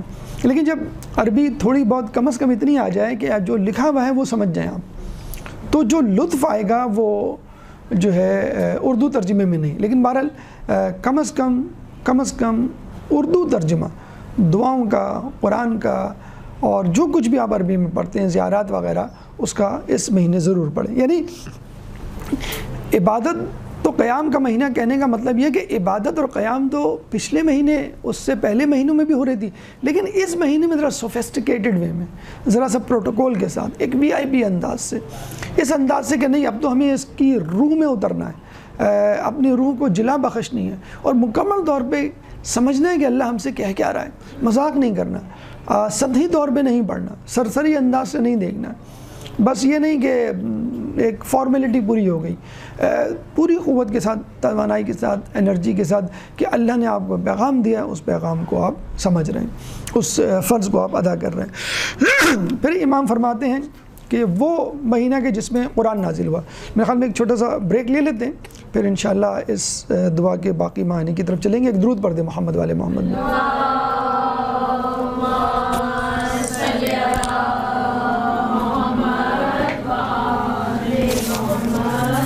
اس کے بعد امام اس ماہ رمضان میں اترنے والی عظیم الشان کتاب الہی قرآن کا تذکرہ کرتے ہیں.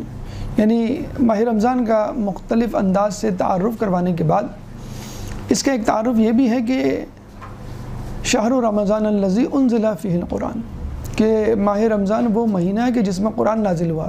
خود قرآن میں اس کا تعارف موجود ہے. اچھا، یہ بھی ایک حکمت ہے اور علماء اعلام نے بھی اس پہ بحث کی ہے کہ قرآن کے لیے ماہ رمضان کا انتخاب کیوں کیا گیا. تو جیسے کہ آیت کریمہ آپ کے سامنے پڑھی کہ لعلکم تتقون یا ایھا الذین آمنوا کتب علیکم الصیام کما کتب علی الذین من قبلکم لعلکم تتقون، کہ ایمان والوں تم پر روزے فرض کیے گئے کہ جیسے کہ تم سے پہلے کی امتوں پر، تاکہ تم متقی بن جاؤ. تو یہ مہینہ تقوی کے حصول کا ہے. اس تقوی کا تعلق قرآن سے کیسے ہے؟ اگر ہم یہ ثابت کر دیں تو قرآن کا رمضان سے تعلق ثابت ہو جائے گا. اللہ تعالیٰ سورہ بقرہ کی آیت نمبر 2 ذالک الکتاب لا ریب فیہ ھدی للمتقین الذین یؤمنون بالغیب، کہ یہ وہ کتاب ہے کہ جس میں کوئی شک نہیں، ھدی للمتقین، ہدایت ہے متقین کے لیے. یعنی عام آدمی کو ہدایت نہیں ملے گی جو تقوی کا حامل نہیں ہے، جو فاسق و فاجر ہے. جو تقوی اختیار کرے گا اسی کو ہدایت ملے گی. جب آپ قرآن کھولتے ہیں اور آپ دیکھتے ہیں کہ تقوی شرط ہے کتاب کو سمجھنے کے لیے، تو آپ پریشان ہو جاتے ہیں کہ بھئی میں تو تقوی کا حامل نہیں، میں متقی پرہیزگار نہیں، تو میں کیسے حاصل کروں؟ تو اللہ تعالیٰ ماہ رمضان کو آپ کے آگے کر دیتا ہے اور کہتا ہے کہ یہ وہ مہینہ ہے کہ جس میں تم پہ روزے فرض کیے گئے، اور ان روزوں کو رکھنے کے بعد تم متقی پرہیزگار بن جاؤ گے. تو بس ماہ رمضان میں روزے رکھ کے عبادات اور شرائط کو مد نظر رکھتے ہوئے آپ نے تقوی حاصل کیا، اور تقوی حاصل کر کے ماہ رمضان میں قرآن جو نازل ہوا ہے اس کو کھولا اور اس کو پڑھنا شروع کیا، اور ہدایت حاصل ہونا آپ کو شروع ہو گئی. پھر امام آگے چل کے لیلۃ القدر کا تذکرہ کرتے ہیں، جو لوگوں کے لیے رہنما ہے۔ قرآن کے بارے میں امام فرما رہے ہیں ہدایت اور حق و باطل کے امتیاز کی روشن صداقتیں رکھتا ہے، چنانچہ تمام مہینوں پر اس کی فضیلت و برتری کو اشکار کیا، ان فراواں عزتوں اور نمایاں فضیلتوں کی وجہ سے جو اس کے لیے قرار دی، اور اس کی عظمت کے اظہار کے لیے جو چیزیں دوسرے مہینوں میں جائز تھیں اس میں حرام کر دی، اور اس کے احترام کے پیش نظر کھانے پینے کی چیزوں سے منع کر دیا، اور ایک واضح زمانہ اس کے لیے معین کر دیا۔ خدائے بزرگ و بدر کے لیے یہ اجازت نہیں دیتا کہ اسے اس کے معینہ وقت سے آگے بڑھا دیا جائے، اور نہ یہ قبول کرتا ہے اسے مؤخر کر دیا جائے۔ دیکھیں امام کہہ رہے ہیں کہ اس مہینے میں ان چیزوں کو حرام کر دیا کہ جو جائز تھی، یعنی کھانا پینا دن میں جائز تھا آپ کے لیے حرام کر دیا، اور دیگر چیزیں جو ان کی شرائط میں شامل ہیں۔ کیوں؟ دیکھیے اللہ تعالیٰ یہ بتلانا چاہ رہا ہے کہ جب تم حلال چیزوں سے بچ سکتے ہو جو کہ تمہاری بنیادی ضروریات میں سے حلال بھی ہیں اور بنیادی ضروریات میں سے بھی، کھانا پینا ہماری بنیادی ضرورت بلکہ حیوانات تک کے لیے بنیادی ضرورت ہے، اس کے بغیر کوئی جاندار زندہ نہیں رہ سکتا۔ اس بنیادی ضرورت کو بند کیا اور جائز چیز کو بند کیا۔ کیوں؟ کہ ماہ رمضان کے علاوہ جب آپ حرام کھانے پر آئیں تو آپ یہ سوچیں، ارے میں تو وہ تھا کہ جو حلال سے بچ سکتا تھا، تو میں حرام سے کیوں نہ بچوں؟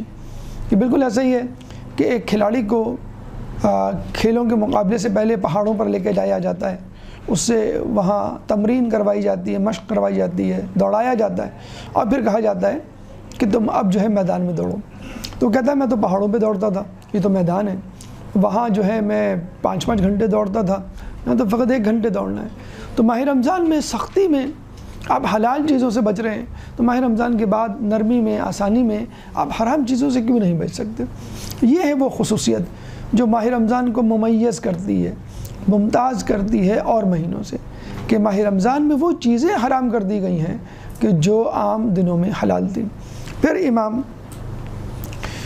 لیلۃ القدر کے بارے میں تذکرہ کر کے فرماتے ہیں، پھر یہ کہ اس کی راتوں میں سے ایک رات کو 1000 مہینوں کی راتوں پر فضیلت دی، اور اس کا نام شب قدر رکھا۔ اس رات میں فرشتے اور روح القدس ہر اس امر کے ساتھ جو اس کا قطعی فیصلہ ہوتا ہے اس کے بندوں میں سے جس پر وہ چاہتا ہے نازل ہوتے ہیں۔ وہ رات سراسر سلامتی کی رات ہے جس کی برکت طلوع فجر تک دائم و برقرار رہتی ہے۔ دیکھیں شب قدر کا بھی ایک فلسفہ ہے کہ ماہ رمضان میں اس کو کیوں منتخب کیا گیا، پھر شب قدر میں قرآن کو کیوں نازل کیا گیا۔ تو پھر وہی بات کہ یہ مقدرات کی رات ہے کہ جس میں مقدر لکھے جاتے ہیں، اور اگر دیکھا جائے تو اللہ تعالیٰ کی رضا اور جنت کا حصول انسان اپنے اعمال سے حاصل کرتا ہے، بائی چانس نہیں، بائی چوائس حاصل کرتا ہے۔ تو اللہ تعالیٰ گویا قرآن نازل کر کے یہ بتلا رہا ہے اگر تم جنت حاصل کرنا چاہتے ہو، اللہ کی رضا حاصل کرنا چاہتے ہو، یہ کتاب ہے، یہ اسکرپٹ ہے، یہ پیپر ہے، اور اس کا یہ سلوشن ہے، یہ جوابات ہیں، یہ تم پڑھ لو، اس پہ عمل کر لو، تو بس ٹھیک ہے، تمہارے سارے مسئلے حل ہو جائیں گے۔ عمل سے زندگی بنتی ہے، جنت بھی جہنم بھی، یہ خاکی اپنی فطرت سے نہ نوری ہے نہ ناری ہے۔ تو جو عمل ہے جو آپ کو جنت کی طرف لے کے جائے گا، وہ عمل اسی قرآن سے پھوٹے گا۔ یہ قرآن جو حلال و حرام کا مجموعہ ہے، جس میں بتایا گیا ہے کہ حلال کیا ہے، حرام کیا ہے، یہ آپ کو بتلائے گا کہ تمہیں اپنی زندگی میں کیا کرنا ہے۔ جو آپ کریں گے بس وہی مقدر بن جائے گا اور وہی جنت کا راستہ بن جائے گا۔ لیلۃ القدر بھی مقدر کی رات ہے، مقدر بنانے کی رات ہے، اور قرآن بھی آپ کی تقدیر بنانے کی کتاب ہے۔ چنانچہ لیلۃ القدر کو اور قرآن کو اس مہینے میں نازل کرنے کا مطلب یہ ہے کہ اللہ رکھنے کا مطلب یہ ہے کہ اللہ تعالیٰ آپ کی توجہ دلانا چاہ رہا ہے کہ اصل تقدیر تمہاری زندگی میں تمہارے عمل سے بنتی ہے، عمل سے بنتی ہے زندگی، جنت بھی جہنم بھی، یہ خاکی اپنی فطرت سے نہ نوری ہے نہ ناری ہے۔ تو عمل قرآن سے ہوگا، اور قرآن ماہ رمضان میں نازل ہوا۔ اب امام اس ماہ رمضان میں نیکیاں کرنے کی توفیق طلب کر رہے ہیں۔ پہلے تو حمد و ثنا، اس کے بعد ماہ رمضان کا تعارف، اس کا امتیاز، اس کا مقام، اور اب جب کسی کی عظمت آشکار ہو جائے تو آپ اس کو حاصل کرنے کی کوشش کرتے ہیں، اس قیمتی چیز کو استعمال کرنے کی کوشش کرتے ہیں، اس سے استفادہ حاصل کرنے کی کوشش کرتے ہیں۔ امام توفیق طلب کرتے ہوئے فرماتے ہیں اللہ محمد اور ان کی آل پر رحمت نازل فرما اور ہمیں ہدایت فرما کہ ہم اس مہینے کے فضل و شرف کو پہچانیں، اس کی عزت و حرمت کو بلند جانیں اور اس میں ان چیزوں سے جن سے تو نے منع کیا ہے اجتناب کریں، اور اس کے روزے رکھنے میں ہمارے اعضاء کو نافرمانیوں سے روکنے اور ان کاموں میں مصروف رکھنے سے جو تیری خوشنودی کا باعث ہو ہماری اعانت فرما۔ یعنی اللہ تعالیٰ سے مدد طلب کر رہے ہیں کہ اے اللہ ہمیں نیک کاموں کی توفیق دے اور گناہوں سے بچا۔ اچھا توفیق کیا ہوتی ہے؟ اکثر لوگ نماز نہیں پڑھتے اور کہتے ہیں کہ بھئی بس اللہ کی نے توفیق نہیں دی، حج نہیں کرتے، کہتے ہیں کہ بھئی اللہ جب توفیق دے گا تو ہم حج پہ چلے جائیں گے، گناہ کر لیا کیا کریں، اللہ یہی چاہتا تھا۔ تو نیکیاں نہ کرنے کی وجہ کیا بتلائی جاتی ہے؟ بھئی اللہ نے توفیق نہیں دی۔ توفیق کیا ہے؟ توفیق یہ ہے کہ آپ اللہ سے نیک کام کو کرنے کی طاقت طلب کرتے ہیں۔ توفیق کیا ہے؟ گناہوں سے بچنے کے لیے قوت طلب کرتے ہیں، یہ ہے توفیق۔ اگر آپ نے مجھ سے پانی کا گلاس مانگا پیاس بجھانے کے لیے، میں نے دے دیا، تو کیا آپ کی پیاس بجھ جائے گی؟ نہیں، جب تک آپ اس پانی کو پئیں گے نہیں۔ آپ نے کھانا مانگا، کھانا مل گیا، کیا بھوک مٹ جائے گی؟ جب تک آپ اس کو کھائیں گے نہیں۔ اسی طرح ایک گاڑی دے دی، آپ کو گاڑی مل گئی لیکن آپ نے اس کو چلایا نہیں، تو پھر کیسے آپ ایک جگہ سے دوسری جگہ منتقل ہو سکیں گے؟ تو اللہ تعالیٰ نے آپ کو ماہ رمضان دے دیا، اب آپ کی ذمہ داری ہے۔ تو توفیق طلب کرنے کا مطلب ہے ہم نے قوت طاقت طلب کر لی، اب اس طاقت کو استعمال کرنا ہمارا کام ہے۔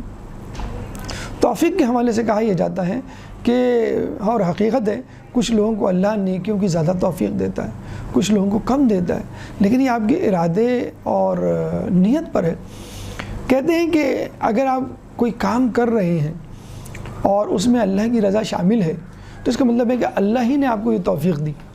اگر اللہ کی رضا شامل نہیں ہے تو ظاہر سی بات ہے اللہ کی مرضی کے بغیر یہ کام کر رہے ہیں۔ تو یہ کیسے پتہ چلے گا کہ میں یہ جو کام کر رہا ہوں اس میں اللہ کی رضا شامل ہے؟ اچھا بعض اوقات آپ کے پاس دو آپشن ہوتے ہیں کہ میں مدرسے جاؤں یا گھر میں بیٹھ کے علم حاصل کر لوں، دونوں صحیح ہیں، حلال ہیں، مباح ہیں، جائز ہیں، آپ کر سکتے ہیں۔ میں جو ہوں اس وقت نافلہ نمازیں پڑھوں یا تلاوت کروں مثلاً، تو دونوں جائز ہیں۔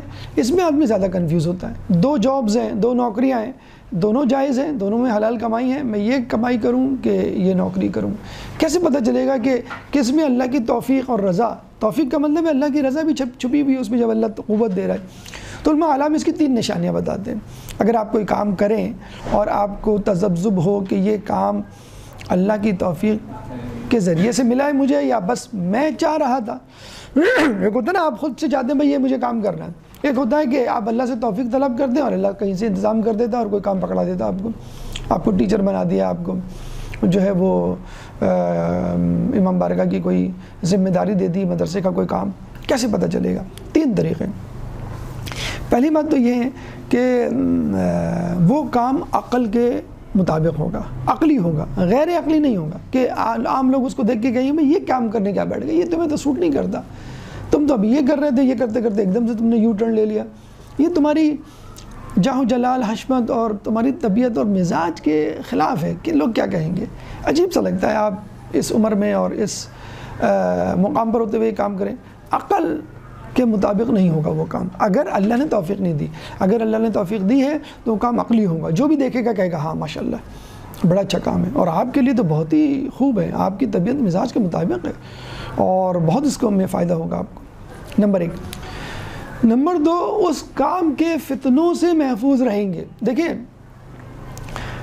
ایک کام جائز ہوتا ہے لیکن اس میں حادثات، نقصانات، آفات و بلیات، فتنہ و فساد کا اندیشہ ہوتا ہے۔ ایک مثلاً اسکول ہے، ایک کالج ہے، ایک یونیورسٹی ہے، ایک آفس ہے، ایک دکان ہے، وہاں پہ لوگ جاتے ہیں اور آ جاتے ہیں، لیکن کچھ لوگ وہاں پہ گناہ کر رہے ہوتے ہیں۔ ایک ہی یونیورسٹی ہوتی ہے جہاں پہ لوگ پڑھ رہے ہوتے ہیں، اور ایک یونیورسٹی ہے جہاں پہ ڈرگز اور ڈانس اور پتہ نہیں کیا اور ہوتا ہے، ابھی جو ٹی وی پہ کچھ دنوں پہلے آیا تھا۔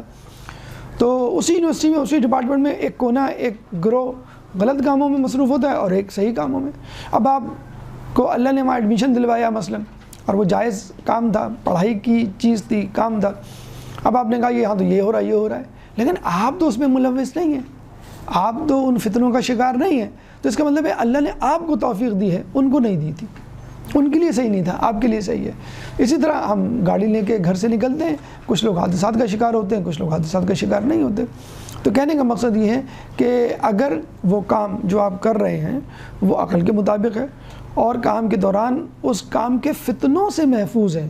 فتنہ دیکھیں ایسا بھی ہو سکتا ہے، مثلا آپ نے جو ہے وہ قرآن کو حفظ کرنا شروع کیا، لوگوں نے آپ کو حافظ کا لیبل لگانا شروع کیا، پھر آپ میں ایک ریاکاری پیدا ہو گئی، تکبر پیدا ہو گیا، اللہ نے آپ کو استاد بنایا، عالم دین بنایا، آپ لوگوں کو حقیر سمجھنے لگے، یہ اس کے فتنے ہیں۔ اگر یہ فتنے آپ کے ساتھ ہیں اس کا مطلب ہے اللہ کی توفیق نہیں ہے، زبردستی آپ اس میں آئے، جم کے بیٹھ گئے، اور چونکہ اللہ کی توفیق نہیں تھی، آپ اپنے تئیں آئے تھے، اللہ کی مدد اس میں شامل نہیں، چنانچہ یہ کام صحیح ہوتے ہوئے بھی آپ کے لیے نقصان دہ ہے۔ غریبوں کی مدد کرنا کیوں صحیح نہیں ہے؟ بالکل صحیح ہے، بہت اچھا کام ہے، لیکن کچھ لوگ اس کو ریاکاری کا، نمود و نمائش کا ذریعہ بنا لیتے ہیں، تو اس کو تو فائدہ ہو گیا غریب کو، لیکن آپ کو ریاکاری کا نقصان اٹھانا پڑا۔ تو توفیق کیا ہے کہ عقل اس کی گواہی دے کہ یہ کام بالکل صحیح ہے، آپ بالکل صحیح کر رہے ہیں۔ توفیق کیا ہے کہ اس کام کے دوران آپ اس کام کے فتنوں کا شکار نہ ہوں۔ ہر کام کے الگ فتنے ہوتے ہیں، یعنی علم دین کے حوالے سے جیسے کہا جاتا ہے تکبر، حسد جو ہے وہ اس کا فتنہ ہے۔ پھر اس کے بعد تیسری علامت یہ ہے توفیق خداوندی کی، وہ کام نتیجہ بخش، پروڈکٹیو، ثمر آور ہوتا ہے، فائدے مند ہوتا ہے، سود مند ہوتا ہے، اس کا کوئی نتیجہ نکلتا ہے کہ جب وہ کام کر لیتے ہیں تو آپ کو ایک ڈگری ملتی ہے، مثلا اس کی بنیاد پر آپ کو جاب ملتی ہے، آپ کوئی اسکل سیکھ لیتے ہیں، اس کی بنیاد پر آپ اچھی آمدنی کا ذریعہ پیدا کر لیتے ہیں۔ تو پہلی علامت توفیق کی، وہ کام عقل کے مطابق ہوگا، عقلی ہوگا۔ نمبر 2، اس کام کے فتنوں سے آپ محفوظ رہیں گے۔ نمبر 3، وہ کام نتیجہ بخش، پروڈکٹیو، کوئی سود مند نتیجے پر اختتام پذیر ہوگا۔ اب امام توفیق مانگنے کے بعد ان کاموں کا، ان چیزوں کا تذکرہ کر رہے ہیں کہ جو ممنوعات میں سے ہیں۔ دیکھا جائے روزہ کچھ نہ کرنے کا نام ہے، تمام عبادتیں کچھ کرنے کا نام ہے۔ یعنی حج میں ہم مناسک حج انجام دیتے ہیں، گھر سے نکلتے ہیں، طواف کرتے ہیں، پھر جو عرفات میں قیام کرتے ہیں، پھر جمرات کنکریاں مارتے ہیں، وغیرہ وغیرہ۔ نماز میں رکوع سجود کرتے ہیں، قیام کرتے ہیں، کچھ نہ کچھ تو کرتے ہیں۔ جہاد میں آپ تلوار لے کے نکلتے ہیں، دشمن سے لڑتے ہیں، کچھ نہ کچھ تو کرتے ہیں۔ ماہ رمضان میں آپ کیا کرتے ہیں؟ جو کام کرنے کا تھا دن میں وہ بھی نہیں کرتے، یعنی کھانا تک نہیں کھاتے، یعنی کچھ نہ کرنے کا نام ہے۔ یعنی یوں سمجھ لیجئے، اگر دیکھا جائے کام کرنے کے حوالے سے ایزیسٹ عبادت ہے، آسان ترین عبادت کی، جس میں کچھ نہیں کرنا، مطلب اس میں بہت زیادہ سیکھنے کی بھی ضرورت نہیں ہے، بس کچھ نہیں کرنا ہے، آپ کو کھانا پینا نہیں ہے، آپ کو گناہ نہیں کرنا ہے، بس آپ کو فجر سے لے کے ظہر تک۔ اجمالی طور پہ دیکھیں تو بہت آسان عبادت ہے۔ حج کے مسائل کہتے ہیں کہ آپ ہر سال سیکھیں تو بھی کم ہے۔ نماز کے مسائل، آدھی توضیح آپ کی نماز کے مسائل سے بھری ہوئی ہے۔ اسی طرح میراث کے مشکل ترین مسائل، تو روزہ کا کوئی مسائل ہیں بھی، تو اجمالی طور پہ دیکھے جائے تو بس سمپل نام ہے ٹو ڈو نتھنگ، یعنی فجر سے لے کے مغرب تک آپ کچھ کھائیں پیے نا۔ اب یہ اس کا مطلب یہ نہیں کہ آپ نے کہا بھی میرے روزہ تو میں کچھ بھی نہیں کروں گا، میں گھر کا کام بھی نہیں کروں گی، اور جو آفس والے وہ کہیں میں ہم آفس نہیں جائیں گے۔ تو جو روٹین ہے وہ جاری رکھیں، گناہ نہیں کرنا اور کھانا پینا جو ہے وہ نہیں کرنا۔ اب امام ایک ایک عضو، ایک ایک آرگن کا نام لے کر بتلا رہے ہیں کہ اللہ مجھے اس سے بچا، اللہ مجھے اس سے بچا، اللہ مجھے اس کام سے دور رکھ۔ مثلا امام کہتے ہیں کہ اللہ ہماری اعانت فرما تاکہ ہم نہ بیہودہ باتوں کی طرف کان لگائیں، نہ فضول چیزوں کی طرف بے محابہ نگاہیں اٹھائیں، نہ حرام کی طرف ہاتھ بڑھائیں، نہ امر ممنوع کی طرف پیش قدمی کریں، نہ تیری حلال کی بھی چیزوں کے علاوہ کسی چیز کو ہمارے شکم قبول کریں، اور نہ تیری بیان کی بھی باتوں کے سوا ہماری زبانیں گویا ہوں۔ تو امام نے تذکرہ کیا کان کا، نگاہوں کا، ہاتھ کا، پیروں کا، پیٹ کا اور زبان کا۔ اچھا، سب سے پہلا تذکرہ کان کا کیا ہے، کیوں؟ دیکھیں آنکھ جس کا تذکرہ بعد میں ہے آپ کے اوپر ہے، آپ چاہیں تو بند کر لیں، آپ چاہیں تو نگاہیں پھیر لیں، آپ چاہیں تو جھکا لیں، ٹھیک۔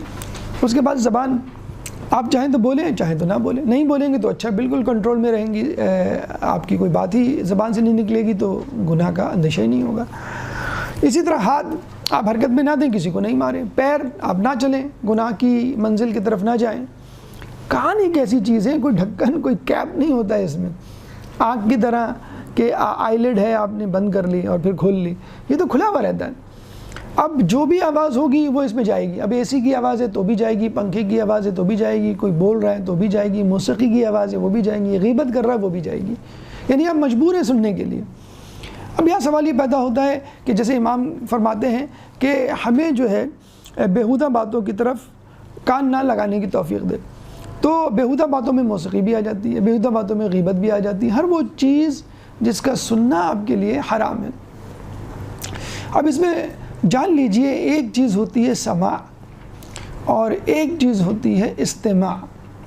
سماع سین میم الف عین جس کو ہم انگلش میں کہتے ہیں ہیئرنگ، اور ایک ہوتی ہے استماع جس کو ہم انگلش میں کہتے ہیں لسننگ۔ ہیئرنگ اور لسننگ میں جیسے میں آپ سے کہوں کہ ڈو یو ہیئر می، آپ مجھے سن رہے ہیں، جیسے فون پہ ہم نے کہا آواز آ رہی ہے آپ کو، میں ڈو یو ہیئر می، اور ایک ہوتا ہے listen to me. Listen to me کا مطلب ہے غور سے سنو، تو سماع کا مطلب ہے سننا، استماع کا مطلب ہے غور سے سننا، ہیئرنگ اینڈ لسننگ۔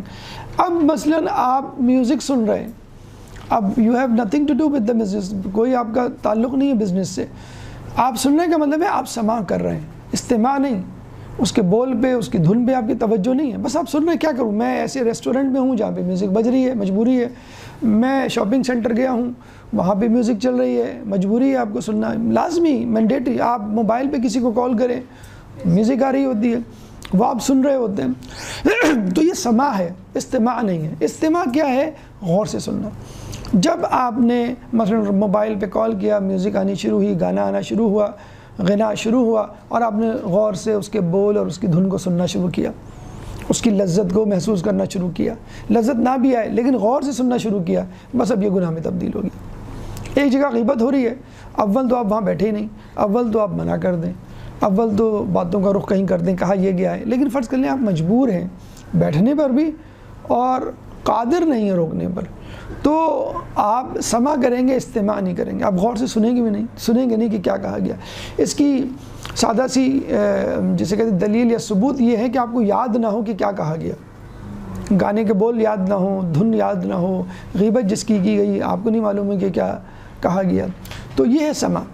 تو اسی لیے امام نے غالباً جو مفسرین ہیں انہوں نے یہ کہا کہ یہ ایک مجبوری کی کیفیت ہے، تو اس مجبوری کی کیفیت میں سماع اور استماع کو یاد رکھیں کہ آپ کو غیبت اور موسیقی کا استماع نہیں کرنا ہے۔ اگر سماع کسی وجہ سے ہو گیا تو یہ آپ کی مجبوری ہے، اس کا آپ کو جو ہے وہ گناہ نہیں ملے گا۔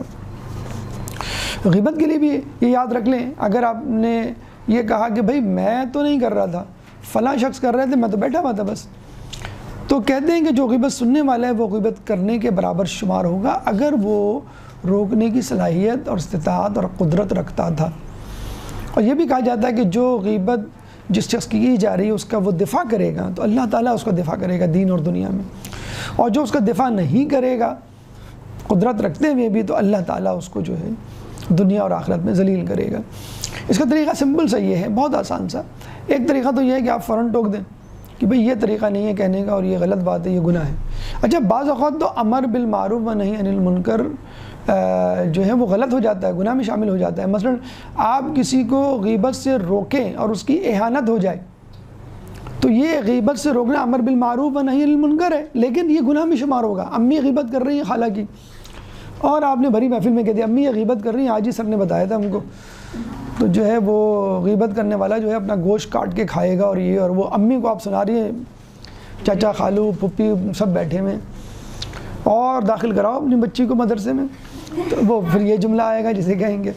تو یہ آپ نے جب کہا تو بس آپ پھنس گئے۔ یہ دیکھیں حکمت کی تبلیغ ہوتی ہے نا، ہمارے یہاں آدھے سے زیادہ شادیاں ناکام ہو جاتی ہیں، بڑے شوق سے لڑکے شادی کر رہے ہوتے ہیں مدرسے کی لڑکی سے، جب وہ جاتی ہے اور وہ ہلاکو خان کی طرح جو تلوار لے کے کھڑی ہوتی ہے، وہ یہ نہیں ہوگا، یہ نہیں ہوگا، خون کی ندیاں بہہ جائیں گی اور میری لاش پہ سے گزرنا ہوگا، تو پھر کیا آدمی جو ہے ایسے لوگوں کے ساتھ جو ہے وہ گزارا کرے گا؟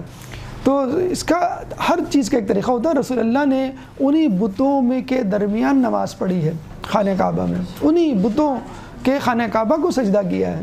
13 سال مجبوری تھی, لیکن جب چلے گئے تو 10 سال میں 83 غزوات. تو ٹھیک ہے, صبر کریں اور ویٹ کریں کہ کب آپ کو وہ طاقت یا جسے کہتے ہیں کہ قوت ملے. ورنہ ایک حکمت عملی یہ بھی ہوتی ہے, مثلا فرض کر لیں کسی نے کہہ دیا کہ بھئی انہوں نے فون نہیں اٹھایا, اپنا مطلب ہوتا ہے تو ارے ان کا ہو سکتا ہے سگنل نہ جاتا ہو, بہت دور رہتی ہے نا, وہ مسافات میں رہتی ہے تو وہاں سگنل کے ایشوز ہوتے ہیں, یا ان کا موبائل چارج پر ہوگا مثلا بند ہوگا, یا جسے کہتے ہیں کہ وہ نماز پڑھ رہی ہوں گی. ہوتا ہے لوگ بیل بجاتے ہیں اور وہ بس بار بار بیل بس فوراً اتریں آپ. تو کسی سے ہم نے کہا بھی فلاں جگہ آ جائیں, ہاں بس میں 10 منٹ میں آ رہا ہوں. ہم نے کہا بس یہ تو قریب ہی ہے, کہ ہاں مجھے نیچے اترنا ہوگا, بائک اسٹارٹ کرنی ہوں گی اور پھر میں یو ٹرن لے کر آؤں گا. تو یہ دوسروں کی مجبوریوں کو بھی سمجھیں, اور جب کوئی کسی کی برائی کرے تو آپ اس کا ایک ریزن یا ہیلا یا بہانہ بتا دیں کہ ہو سکتا ہے یہ وجہ ہو, ٹریفک جام ہو, اس وجہ سے وہ لیٹ ہو گئے ہو مثلا. سر یہ بھی کر سکتے ہیں ادھر ادھر ہو جائے, یہ بھی جو ہو سکتا ہے وہ کریں. اگر آپ ادھر ادھر ہو سکتے ہیں ادھر ادھر ہو جائیں, اب بات کو ادھر ادھر کر سکتے ہیں بات کو ادھر ادھر کر دیں.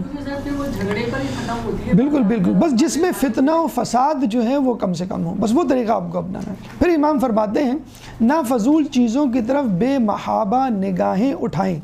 یہ امام ظاہر سی بات ہے یہ اپنے لیے نہیں کہہ رہے, ہمارے لیے کہہ رہے ہیں. دیکھیں نگاہوں ٹھیک ہے شعور اور لاشعور کے حوالے سے تو کان ہے کہ بھئی مجبوری آپ کو سننا, لیکن تمام اعضاء میں کہا جاتا ہے دل و دماغ کے بعد آنکھ سب سے اہم ہے, اور اس سے بہت سارے گناہ نکلتے ہیں. ہمارے یہاں تو فقط ہم یہ سمجھتے ہیں کہ نامحرم کو دیکھنا ہی گناہ ہے, لیکن لالچ کی نگاہ اور نظر ڈالنے کی, حسد کی نگاہ مثلا, یہ بھی بہت بری نگاہیں ہیں اور ان کو بھی منع کیا گیا ہے, ان کے بھی اپنے آثار ہیں. سب سے پہلے تو بد نظری کی, جس کے لیے سورہ نور میں اللہ تعالیٰ فرماتا ہے قُل لِلْمُؤْمِنِينَ یغضوا من ابصارہم, مومنین سے کہہ دو کہ اپنی نگاہوں کو نیچے رکھیں. اور پھر بعد میں فوراً دوسری آیت میں کہتا ہے قُل لِلْمُؤْمِنَاتِ یغضضن من ابصارہن, کہ مومنات کو بھی کہہ دو کہ اپنی نگاہوں کو نیچے رکھیں. ہاں مومنات کے لیے ایک الگ سے اسی آیت میں حکم ہے, وہ ہے وَلَا يُبْدِينَ زِينَتَهُنَّ, اور اپنی زینت کو نمایاں کرتے نہ پھریں. یہ نہیں کہا کہ حجاب کریں, زینت کو نمایاں نہ کریں, کیونکہ بعض اوقات حجاب کر کے بھی آپ اتنے کلرفل حجاب میں ہوتے ہیں کہ لوگ جو ہے وہ آپ کی طرف متوجہ ہوتے ہیں, تو وہ حجاب ساقط ہو گیا پھر جسے کہتے ہیں. تو یہ بڑی اچھی توجہ ہے لوگوں نے دلوائی ہے کہ اللہ نے یہ نہیں کہا یغضوا للمؤمنات کو کہ ابصارہم, قل للمؤمنین, مومنین سے کہہ دو اپنی نگاہیں نیچے رکھیں. یعنی اتنی حیادار بات تھی کہ اللہ ڈائریکٹ کہتے ہوئے بھی اگر اس کو لفظ کہا جائے شرما رہا ہے تو سمجھانے کے لیے جائز ہوگا. مثلا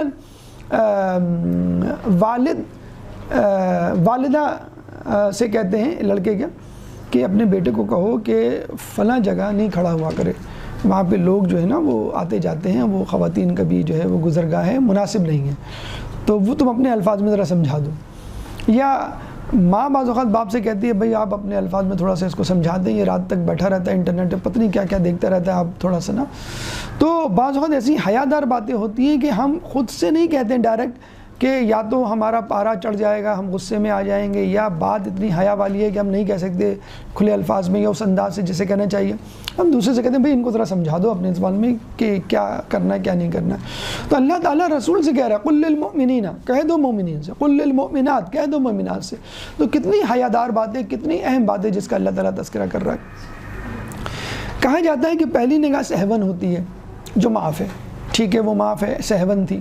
دوسری نگاہ آمدن ہوتی ہے, یعنی جان بوجھ کے آپ نے دیکھ لیا, اچھا یہ دیکھنے کی چیز ہے, آپ نے دوبارہ دیکھنا شروع کیا, آمدن, یہ آپ کا گناہ میں شمار ہوگا. اس کے بعد تیسری نگاہ ڈالنا یا اسی نگاہ کو ٹھہرا لینا, وہ تیسری نگاہ کاؤنٹ ہوگا. اس کے بارے میں امام فرماتے ہیں کہ یہ شیطان کے زہر آلودہ تیروں میں سے ایک تیر ہے. یعنی وہ تیر لگ گیا آپ کو, آپ کا ایمان نکل گیا. پہلی نظر میں اللہ نے بچا لیا, سہون تھا. دوسری نظر میں آپ نے اپنے آپ کو نقصان میں ڈال دیا, سزا مل گئی آپ کو. تیسری نگاہ میں تو گویا ایمان آپ کے ہاتھ سے نکل گیا کہ زہر آلود تیر میں سے ایک تیر شیطان کا جو نشانے پہ جا کے لگا. اب اس میں دیکھیں خواتین کی بھی ایک بڑی ذمہ داری عائد ہوتی ہے کہ اپنے حجاب کو اس طرح بنائیں کہ مرد متوجہ نہ ہوں، اور یہ حقیقت ہے۔ وہی عورت، بلکہ ایک ویڈیو بھی کسی زمانے میں آئی تھی کہ ایک عورت تھی جو وہ نیو یارک میں مسلمان نہیں تھی، عام تھی، وہ انگریز عورت ایک جگہ سے دوسری جگہ جاتی ہے، جو انگریز لباس پہنتے ہیں اس انداز سے اس کو کتنے لوگوں نے دیکھا، کتنے لوگوں نے کمنٹس پاس کیا، کتنے لوگ اس کے ساتھ چلے اور غلط جسے کہتے ہیں کہ باتیں کی، اور پھر اسی عورت کو دکھایا جا رہا ہے، اسی لڑکی کو، وہ اب حجاب پہن کر، اسکارف پہن کر پراپر اس میں جا رہی ہے، کسی نے بھی نہیں دیکھا۔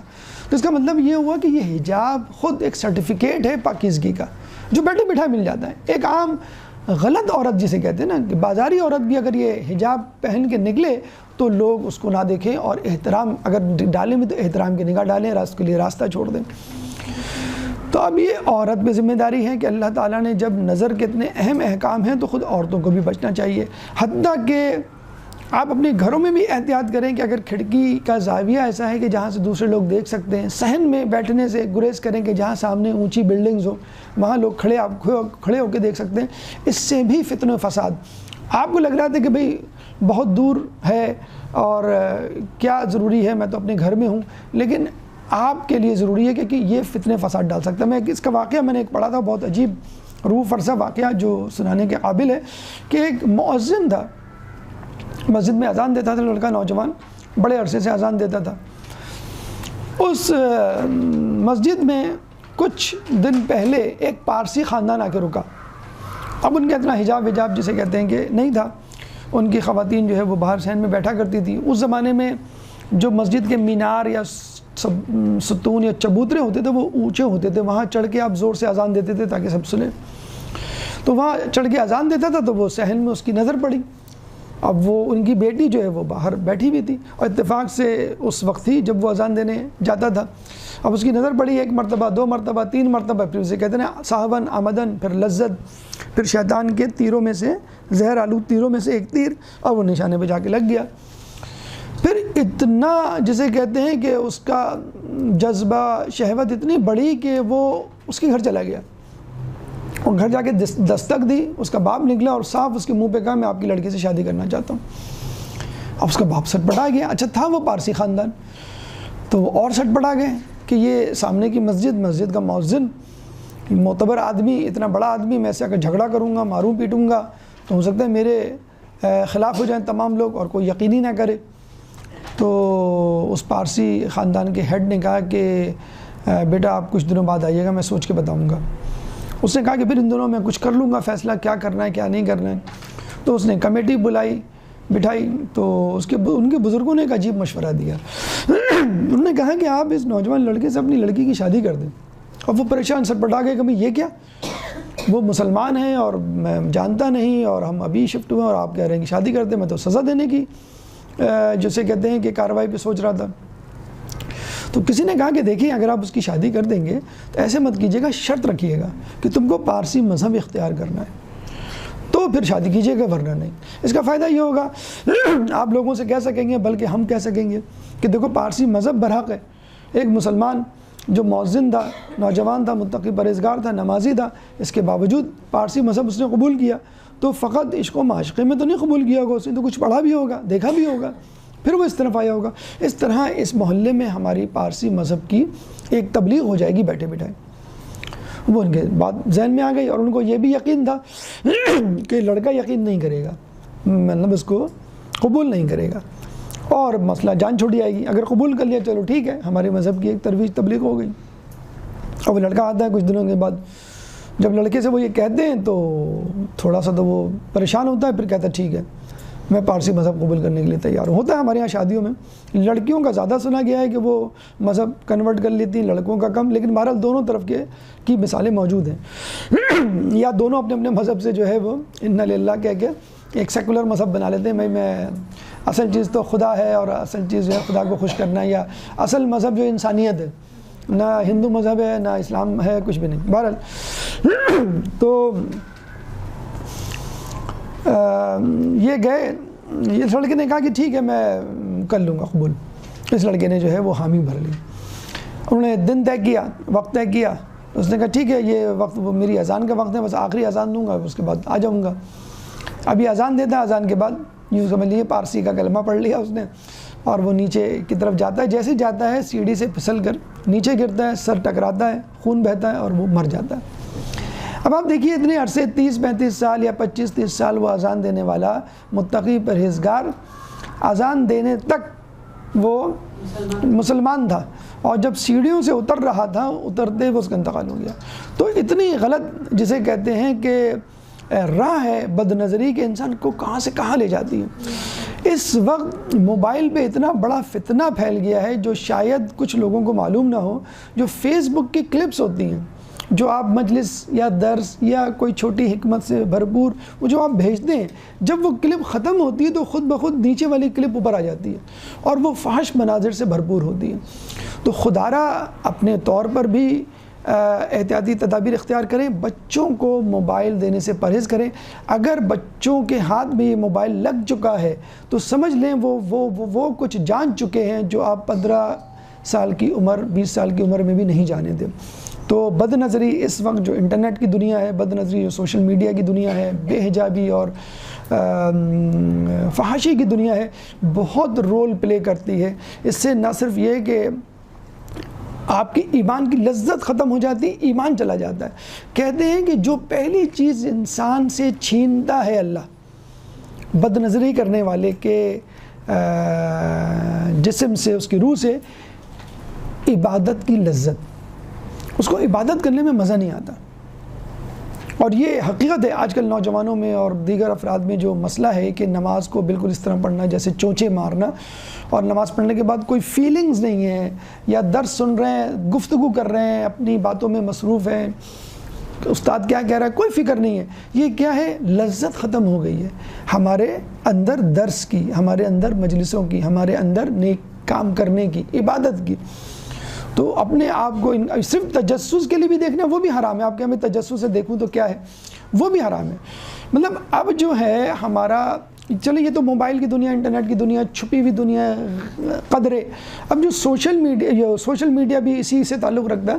جو ہمارا مین اسٹریم میڈیا ہے, یعنی ٹی وی پہ جو چینلز آتے ہیں, مین اسٹریم میڈیا اس کو کہتے ہیں, اس میں بھی غلط کاریاں, گمراہیاں, بے راہ روی کے طریقے اتنے رائج ہو گئے ہیں کہ علمان الحفیظ. ابھی میں کہیں پڑھ رہا تھا BBC پہ انٹرویو کسی اداکار کا, تو اس نے کہا کہ اس سے پوچھا گیا کہ آپ نے یہ ڈرامہ کیوں قبول کیا, یعنی کیوں اس میں ایکٹنگ کرنا قبول کیا.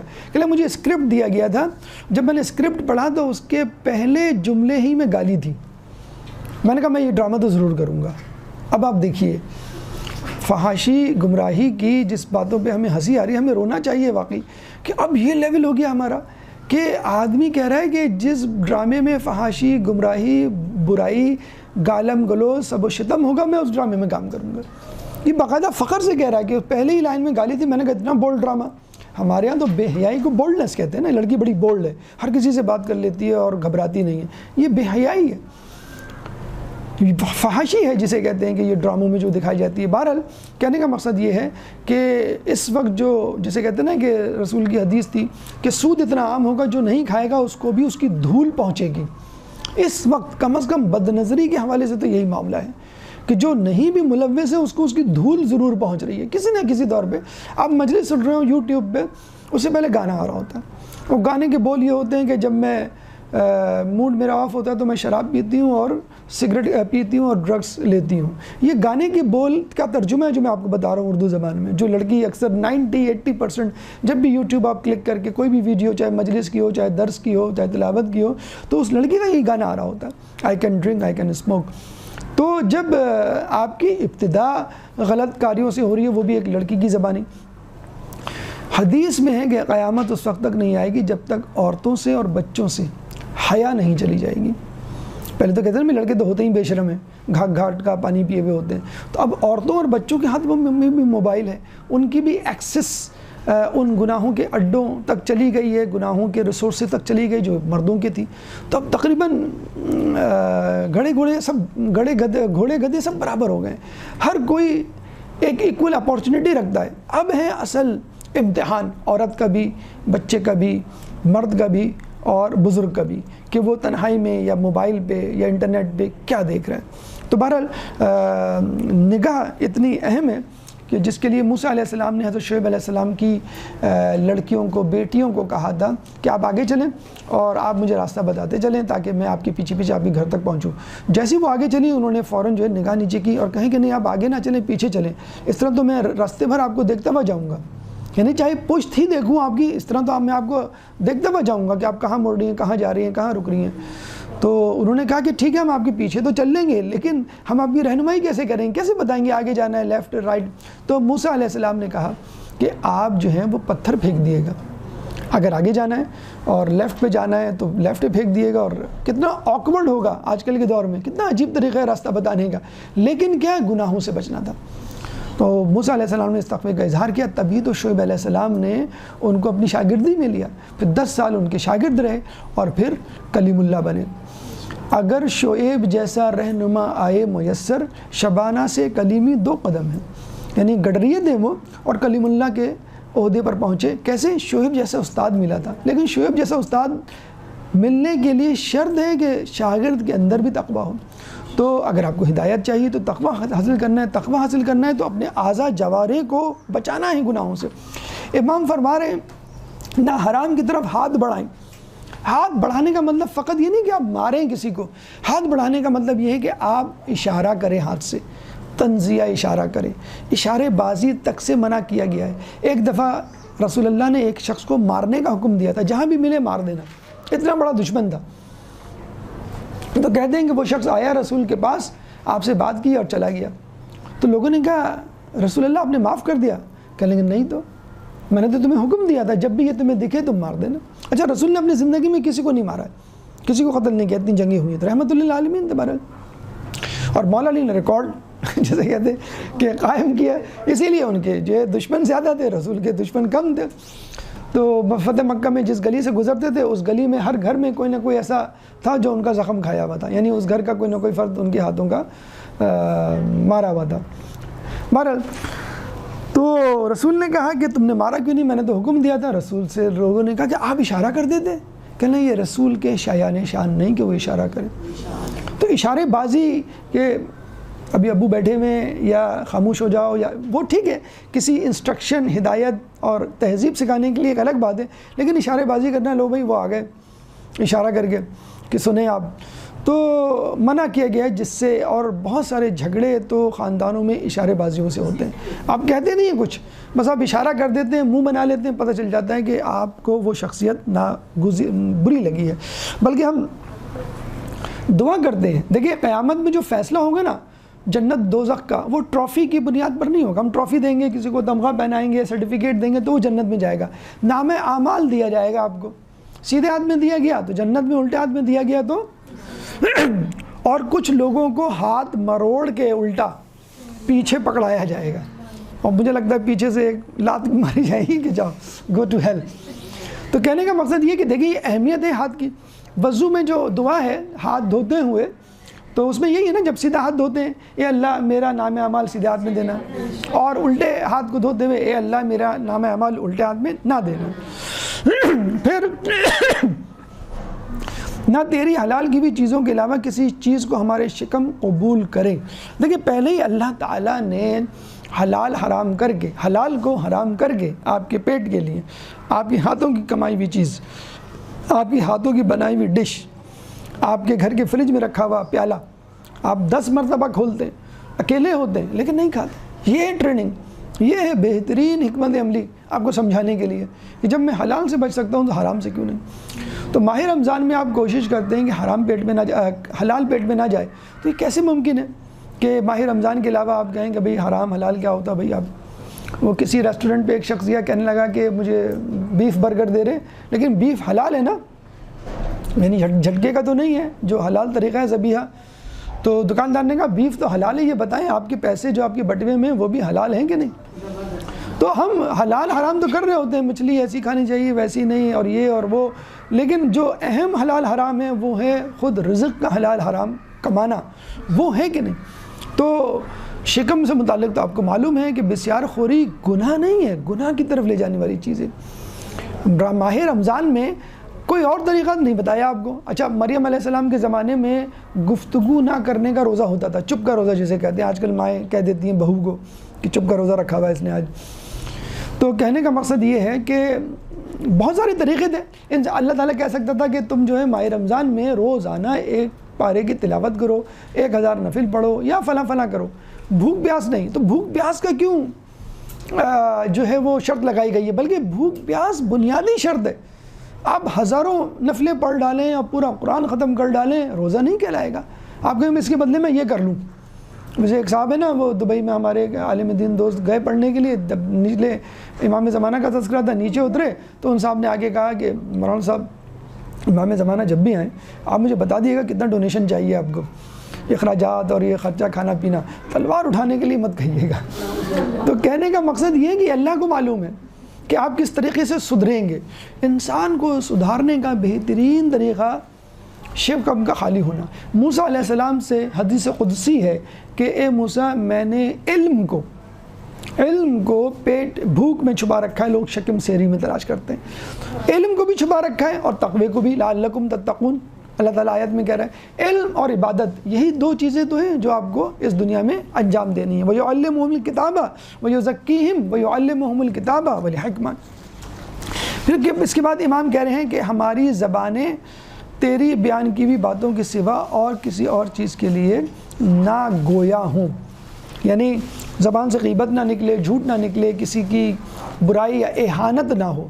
کہتے ہیں کہ کسی بادشاہ نے اپنے وزیر کو کہا کہ سب سے بہترین ڈش مجھے پکا کے کھلاؤ, تو اس نے زبان پکا کے کھلا دی. دوسرے دن کہا بدترین ڈش پکا کے کھلاؤ, اس نے وہی ڈش کھلا دی.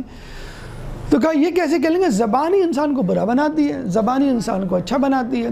انسان زبان کے نیچے پوشیدہ ہے, بولو تاکہ پہچانے جاؤ.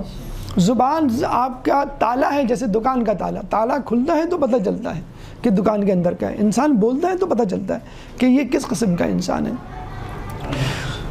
پھر زبان کو جب آپ بولتے ہیں الفاظ کے چناؤ سے بھی پتہ چل جاتا ہے. بعض اوقات بات ایک ہی ہوتی ہے, مفہوم ایک ہی ہوتا ہے, میسج ایک ہی ہے, لیکن الفاظ کا چناؤ آپ کو بچا دیتا ہے, آپ کو فائدہ دیتا ہے. مثلا بادشاہ نے خواب دیکھا تو وزیروں سے پوچھا کہ اس کے دانت گر رہے ہیں, ایک ایک کر کے سارے دانت گر گئے.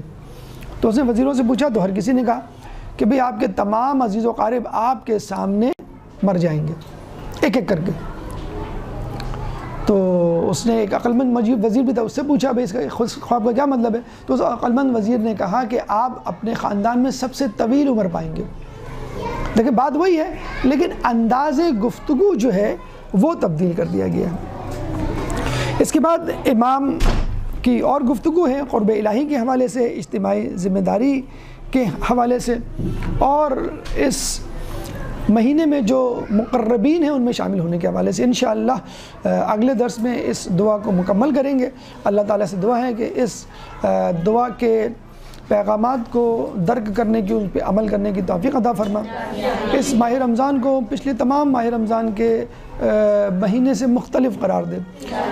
اس ماہ رمضان میں تقوی حاصل کرنے کی توفیق عطا فرما, قرآن کی تلاوت کرنے کی توفیق عطا فرما, نوافل پڑھنے کی توفیق عطا فرما, آزے جوارے کو گناہوں سے محفوظ فرما, جو پریشان حال ہیں ان کی پریشانی کو دور فرما, جو بے روزگار ہیں ان کو رزق حلال عطا فرما, جو رزق حلال کما رہے ہیں ان کے رزق حلال میں برکت عطا فرما, جو مقروض ہیں ان کے قرضوں کو عطا فرما, جو زندان میں ان کو رہائی عطا فرما, جو گمشدہ ہیں ان کو ان کے پیاروں سے ملا, جو سفر میں ان کو منزل عطا فرما.